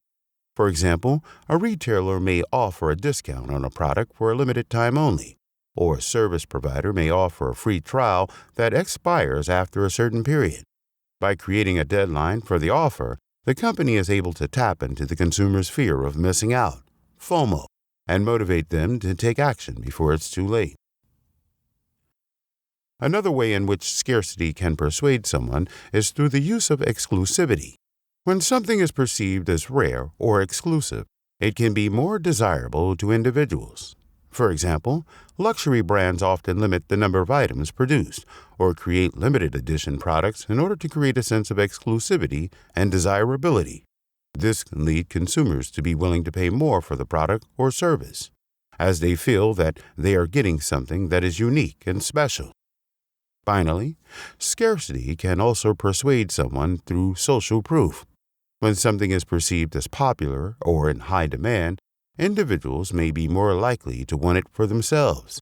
This can be seen in situations such as ticket sales for popular concerts or events, where individuals may rush to purchase tickets simply because they believe that everyone else wants them too. 3. Authority. Authority can be a powerful tool in persuading someone to believe or do something. When someone is seen as an authority on a subject, their opinions and recommendations carry more weight and influence. This can be seen in various aspects of life, from politics to advertising. One way that authority can persuade someone is through the use of expert opinions. When an expert in a particular field gives their opinion on a subject, it is often taken as more credible and trustworthy than the opinion of someone who is not an expert. This is why companies often use endorsements from experts or celebrities to promote their products. Another way that authority can persuade someone is through the use of official titles or positions. For example, a doctor or a government official may be seen as an authority figure in their respective fields. When they make a recommendation or give an opinion, it is often taken as more authoritative and influential than the opinion of someone without such a title or position. Finally, authority can also persuade someone through the use of social proof. When someone sees that others they respect or admire are following a particular course of action or belief, they are more likely to follow suit. This is why testimonials and user reviews are so powerful in convincing people to try new products or services. 4. Consistency. Consistency is a powerful tool that can be used to persuade others. When we are consistent in our words and actions, we create a sense of trust and reliability that can be very persuasive. This is because consistency signals to others that we are committed to our beliefs and values, and that we are reliable and trustworthy. One way that consistency can be persuasive is by creating a sense of familiarity. When we are consistent in our behavior, others come to expect certain things from us. This creates a sense of comfort and familiarity, which can be very persuasive. For example, if you consistently deliver high-quality work on time, your boss and colleagues will come to expect this from you, which can make it easier to persuade them to support your ideas or proposals. Consistency can also be persuasive because it creates a sense of commitment. When we are consistent in our actions, we signal to others that we are committed to our beliefs and values. This can be very persuasive because it shows that we are willing to stand up for what we believe in, even in the face of opposition or adversity. For example, if you consistently advocate for a particular cause or issue, others will see that you are committed to this cause and may be more likely to support it as well. Finally, consistency can be persuasive because it creates a sense of credibility. When we are consistent in our words and actions, we demonstrate that we are knowledgeable and competent in our area of expertise. This can be very persuasive because it shows that we have the expertise and experience necessary to make informed decisions and recommendations. For example, if you consistently provide accurate and insightful analysis of market trends or business opportunities, others will see you as a credible source of information and may be more likely to follow your lead. 5. Social proof. Social proof is a powerful psychological phenomenon that can be used to persuade individuals to take certain actions or adopt certain beliefs. Social proof refers to the idea that people are more likely to conform to the actions or beliefs of others when they see those actions or beliefs as being popular or widely accepted. This can be seen in a variety of contexts, from marketing and advertising to politics and social movements. One of the most common examples of social proof in action is the use of customer reviews and testimonials in marketing. When potential customers see that others have had positive experiences with a product or service, they are more likely to believe that they will also have a positive experience. This is why companies often highlight customer reviews and ratings on their websites and in their advertising materials. Another way that social proof can be used to persuade individuals is through the use of social media influencers. Influencers are individuals who have built up large followings on social media platforms like Instagram and YouTube, and who are often seen as experts or authorities in their respective niches. When an influencer promotes a product or service, their followers are more likely to trust their recommendation and make a purchase. Social proof can also be seen in political campaigns and social movements. When individuals see that others are supporting a particular candidate or cause, they may be more likely to do so themselves. This is why political campaigns often emphasize endorsements from celebrities or other influential individuals, as well as the number of supporters they have. 6. Liking. This technique is based on the principle that People are more likely to be persuaded by someone they like. People are more likely to say yes to someone they know, like, and trust. For example, a salesperson may try to establish rapport with a customer before making a sales pitch. 7. Emotional appeal. An emotional appeal is a powerful tool that can be used to persuade people to take action or change their beliefs. Emotional appeals rely on evoking feelings of empathy, sympathy, anger, or fear in the audience. These emotions can be used to create a connection with the audience and to convince them to take a particular course of action. One of the most effective ways to use emotional appeals is by telling a story. Stories have the power to transport people into another world and to make them feel as if they are part of the story themselves. By using stories, you can create an emotional connection with your audience and make them more likely to take action. Another way to use emotional appeals is by using powerful imagery. Images have the power to evoke strong emotions in people, and they can be used to create a sense of urgency or importance. For example, images of starving children can be used to persuade people to donate money to charity. Finally, emotional appeals can be used by appealing to people's sense of identity or values. By aligning your message with people's values or beliefs, you can create a powerful emotional connection that can persuade them to take action. 8. Fear appeal. A fear appeal is a persuasive technique that aims to convince people to take a certain action by highlighting the negative consequences of not doing so. This technique plays on people's emotions and fears, making them more likely to comply with the message being conveyed. The use of fear appeals has been widely studied in the field of psychology and communication. Research has shown that fear appeals are most effective when they meet certain criteria. Firstly, the fear being presented must be relevant to the audience and their situation. For example, a fear appeal about the dangers of smoking is more likely to be effective for a smoker than a non-smoker. Secondly, the fear must be accompanied by a clear and actionable solution. People are more likely to respond positively to a fear appeal if they feel that they can do something to mitigate the risk. For example, a fear appeal about the dangers of not wearing a seatbelt should be accompanied by a clear message about the importance of wearing a seatbelt. Finally, the fear must not be so overwhelming that it leads to a sense of hopelessness or helplessness. If people feel that there is nothing they can do to avoid the negative consequences, they are less likely to take action. Fear appeals can be used in a variety of contexts, from public health campaigns to political messaging. They have been used successfully to promote behaviors such as safe sex practices, healthy eating habits, and environmental conservation. However, it is important to note that fear appeals can also have negative consequences. If the fear being presented is too extreme or unrealistic, people may dismiss the message altogether. Additionally, if people feel that they are being manipulated or coerced into taking action, they may react negatively. Chapter 9. The use of mind games. Understanding the psychology of mind games. Understanding the psychology of mind games is a complex topic that requires a deep understanding of human behavior, perception, and cognition. Mind games refers to the manipulation of others through psychological tactics, often for personal gain or control. These tactics can range from subtle to overt and can be used in various settings, such as personal relationships, professional environments, and even politics. One of the key components of mind games is the ability to understand human emotions and how they influence behavior.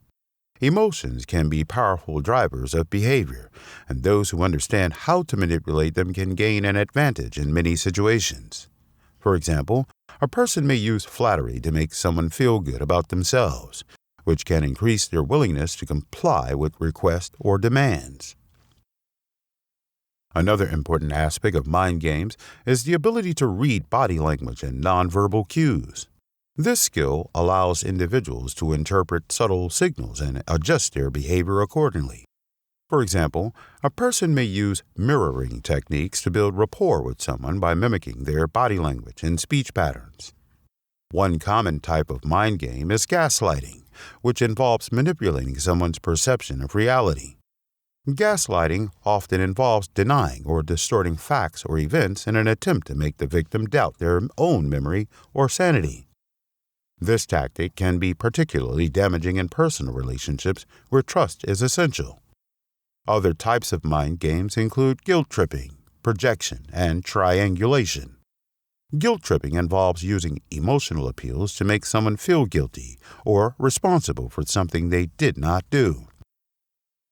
Projection involves projecting one's own faults onto others as a way of deflecting blame or criticism. Triangulation involves using a third party to manipulate a situation or relationship. Understanding the psychology of mind games is crucial for protecting oneself from manipulation and deceit.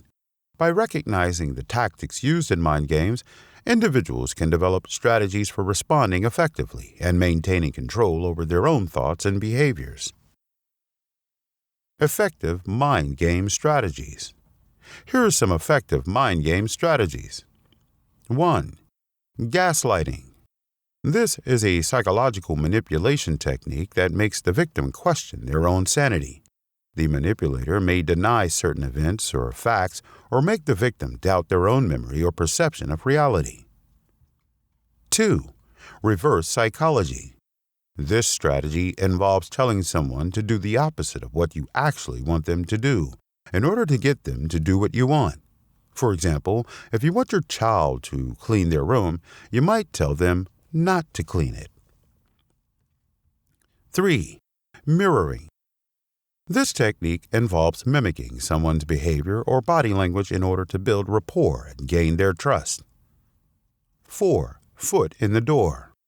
This is a persuasion technique that involves making a small request first and then following up with a larger request.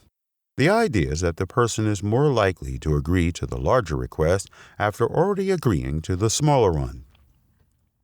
5. Door in the face.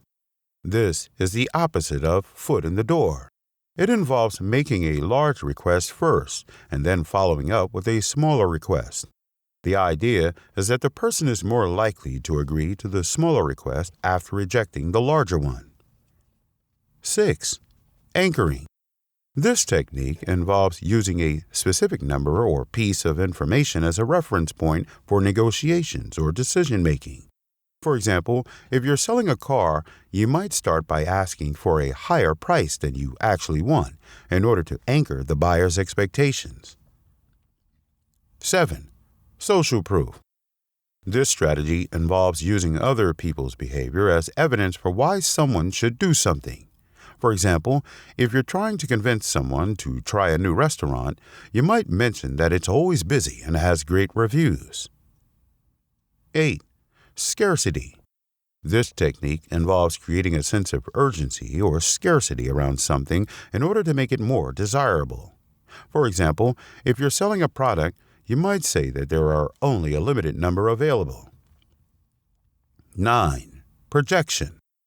This involves projecting one's own negative qualities onto another person in order to deflect criticism or avoid taking responsibility for one's action. For example, someone who is habitually dishonest may accuse others of lying in order to avoid being called out for their own behavior. 10. Guilt or shame tripping. Mind games can also influence using guilt or shame to manipulate someone into doing what you want. This can take the form of emotional blackmail, where someone threatens to withhold affection or support unless the other person complies with their demands. It can also involve using social pressure or peer pressure to make someone conform to a particular set of expectations. Chapter 10. The importance of timing and surprise. Understanding how timing can impact psychological warfare. Timing can play a crucial role in psychological warfare, which is the use of tactics and techniques to manipulate an opponent's thoughts, emotions, and behavior. Psychological warfare can be used in various contexts, including military operations, political campaigns, and marketing strategies. The timing of psychological warfare can impact its effectiveness in several ways. Firstly, the timing of psychological warfare can affect the target's state of mind. For example, if a message is delivered when the target is already feeling stressed or anxious, it may be more effective in influencing their behavior. Similarly, if a message is delivered when the target is feeling confident or complacent, it may be less effective as they are less likely to be swayed by external factors. Secondly, the timing of psychological warfare can impact the perception of the sender. If a message is delivered at a time when the sender is perceived as credible or trustworthy, it may be more effective in influencing the target's behavior. Conversely, if a message is delivered at a time when the sender is perceived as untrustworthy or unreliable, it may be less effective or even counterproductive. Thirdly, the timing of psychological warfare can impact the overall strategy and objectives. For example, if a message is delivered too early in a campaign, it may not have enough impact to influence the target's behavior. On the other hand, if a message is delivered too late in a campaign, it may be too late to change the target's behavior. Developing strategies to use timing to your advantage. Developing strategies that take into account the timing of your actions can greatly increase the effectiveness of psychological warfare. The first step in developing a timing strategy is to understand the psychology of your opponent. This requires gathering intelligence on their behavior patterns, emotional triggers, and decision-making processes. Once you have a clear understanding of your opponent's psychology, you can begin to develop a plan that takes advantage of their vulnerabilities. One effective timing strategy is to strike when your opponent is at their weakest. This could be when they are emotionally vulnerable, physically exhausted, or mentally fatigued. By waiting for the right moment to strike, you can catch your opponent off guard and increase the likelihood of success. Another timing strategy is to create a sense of urgency or time pressure. This can be achieved by setting deadlines or creating artificial time constraints. When people feel like they are running out of time, they are more likely to make impulsive decisions or take actions that they might not otherwise consider. A third timing strategy is to use surprise to your advantage. By doing something unexpected, you can disrupt your opponent's plans and throw them off balance. This could involve launching an attack from an unexpected direction or use unconventional tactics that your opponent is not prepared for. It's important to note that timing strategies should be used in conjunction with other psychological warfare tactics such as propaganda, disinformation, and deception. Used alone, timing strategies may not be enough to achieve your desired outcome. Also, you should control the narrative. By releasing information at strategic times, you can shape how events are perceived and influence public opinion. For example, releasing damaging information about your opponent just before an election can sway voters in your favor. Another way of using this tactic is when you are about to be exposed in the news of something. You create a bigger news story, so your exposing won't make it in the news, or you control the news by bribing them. Implementing surprise tactics to gain the upper hand. One of the most effective techniques used in psychological warfare is surprise tactics. Surprise tactics are designed to shock and disorient the target audience, making them more vulnerable to manipulation. There are several types of surprise tactics that can be used in psychological warfare. The first is the element of surprise. This involves catching the enemy off guard with unexpected attacks or actions. For example, a sudden military strike or a surprise political announcement can create confusion and panic among the target audience. Another type of surprise tactic is deception. This involves presenting false or misleading information to the target audience in order to manipulate their beliefs or actions. For example, spreading rumors or propaganda can be an effective way to deceive and mislead the enemy. A third type of surprise tactic is disruption. This involves disrupting the enemy's communication, transportation, or supply lines in order to weaken their ability to fight back. For example, hacking into the enemy's computer systems or sabotaging their infrastructure can create chaos and confusion among their ranks. The use of surprise tactics in psychological warfare can have both positive and negative effects. On one hand, it can help to demoralize and weaken the enemy, making them more susceptible to surrender or negotiation. On the other hand, it can also lead to increased hostility and retaliation from the enemy, potentially escalating the conflict further. Chapter 11. Former KGB agent Yuri Bezmenov on how to destroy a country from within. Yuri Bezmenov was a former KGB agent who defected to the West in 1970. In his lectures and interviews, he talked about the techniques used by the Soviet Union and other communist countries to carry out psychological warfare against the West. Here are some of the techniques he discussed. 1. Demoralization. This is a long-term process that involves undermining the moral values, traditions, and institutions of a society. The goal is to make people lose faith in their own country, their own religions, and its leaders, and to make them believe that their way of life is inferior to that of the communist world. 2. Destabilization. This is a shorter-term process that involves creating economic, political, and social chaos in a country. The goal is to weaken the government and create conditions that are favorable for a communist takeover. 3. Crisis. This involves creating or exploiting a crisis situation to further destabilize a country. The goal is to create confusion, panic, and fear among the population, and to make them more receptive to radical solutions. 4. Active measures. These are covert operations carried out by intelligence agencies to influence public opinion, sow discord, and undermine the credibility of political leaders. Examples include disinformation campaigns, propaganda, and subversion. 5. Ideological subversion. This involves infiltrating key institutions such as government agencies, media outlets, universities, and religious organizations with agents who promote communist ideology. The goal is to gradually shift public opinion towards communism without people realizing what is happening. Some of the methods used to carry out psychological warfare include propaganda, spreading false or misleading information through media outlets, social networks, or other channels.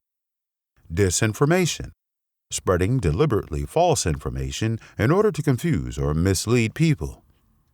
Active measures, covert operations designed to manipulate public opinion or undermine political leaders.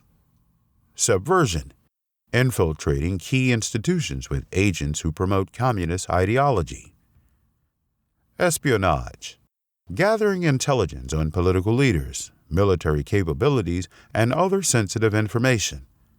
Some of the consequences of psychological warfare include loss of trust in government institutions and political leaders, polarization and division within society, weakening of national security and military capabilities, economic instability and decline. Conclusion. As we come to the end of this book on defending oneself against psychological warfare, it is important to remember that knowledge is power. By understanding the tactics and techniques used by psychological manipulators, you can better protect yourself from their influence. One key takeaway is to always be aware of your own emotions and vulnerabilities. Recognize when you are feeling anxious, stressed, or overwhelmed, as these are times when you may be more susceptible to manipulation.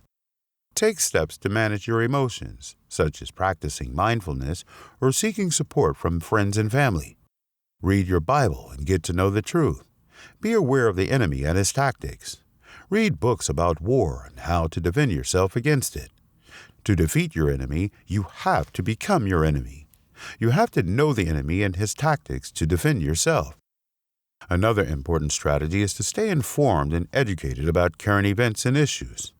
Psychological manipulators often use misinformation and propaganda to sway public opinion. So it is crucial to seek out reliable sources of information and fact-check any claims before accepting them as true. Always think for yourself and try to get all the pieces of the puzzle before accepting the presented narrative. Finally, remember that psychological warfare is not just a tool used by governments and militaries.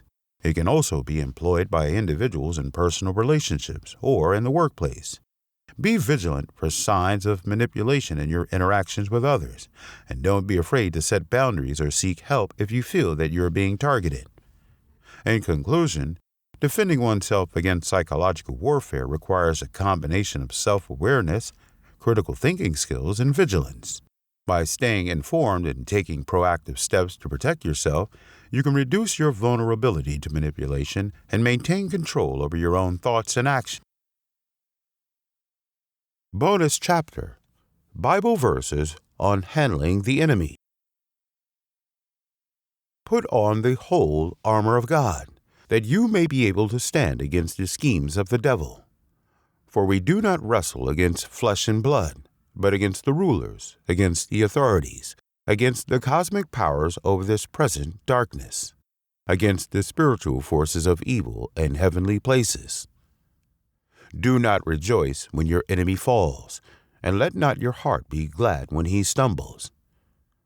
When you go out to war against your enemies and see horses and chariots and an army larger than your own, you shall not be afraid of them, for the Lord your God is with you, who brought you up out of the land of Egypt. Bless those who persecute you. Bless and do not curse them. But I tell you, love your enemies and pray for those who persecute you. If your enemy is hungry, feed him. If he is thirsty, give him something to drink, for by doing so you will heap burning coals on his head. Be sober-minded, be watchful. Your adversary the devil prowls around like a roaring lion, seeking someone to devour. Beloved, never avenge yourselves, but leave it to the wrath of God, for it is written, "Vengeance is mine, I will repay," says the Lord. No weapon that is fashioned against you shall succeed, and you shall refute every tongue that rises against you in judgment. This is the heritage of the servants of the Lord, and their vindication from me, declares the Lord. Though I walk in the midst of trouble, you preserve my life. You stretched out your hand against the wrath of my enemies, and your right hand delivers me. The Lord will cause your enemies who rise against you to be defeated before you. They shall come out against you one way and flee before you 7 ways. God is our refuge and strength, a very present help in trouble. Say to those who have an anxious heart, "Be strong, fear not. Behold, your God will come with vengeance, with the recompense of God. He will come and save you. The Lord will fight for you, and you have only to be silent." When a man's ways please the Lord, he makes even his enemies to be at peace with him. I can do all things through him who strengthens me. And if you faithfully obey the voice of the Lord your God, being careful to do all his commandments that I command you today, the Lord your God will set you high above all the nations of the earth, and all these blessings shall come upon you and overtake you, if you obey the voice of the Lord your God. Blessed shall you be in the city, and blessed shall you be in the field. Blessed shall be the fruit of your womb, and the fruit of your ground, and the fruit of your cattle, the increase of your herds, and the young of your flock. Blessed shall be your basket and your kneading bowl. Finally, be strong in the Lord and in the strength of his might.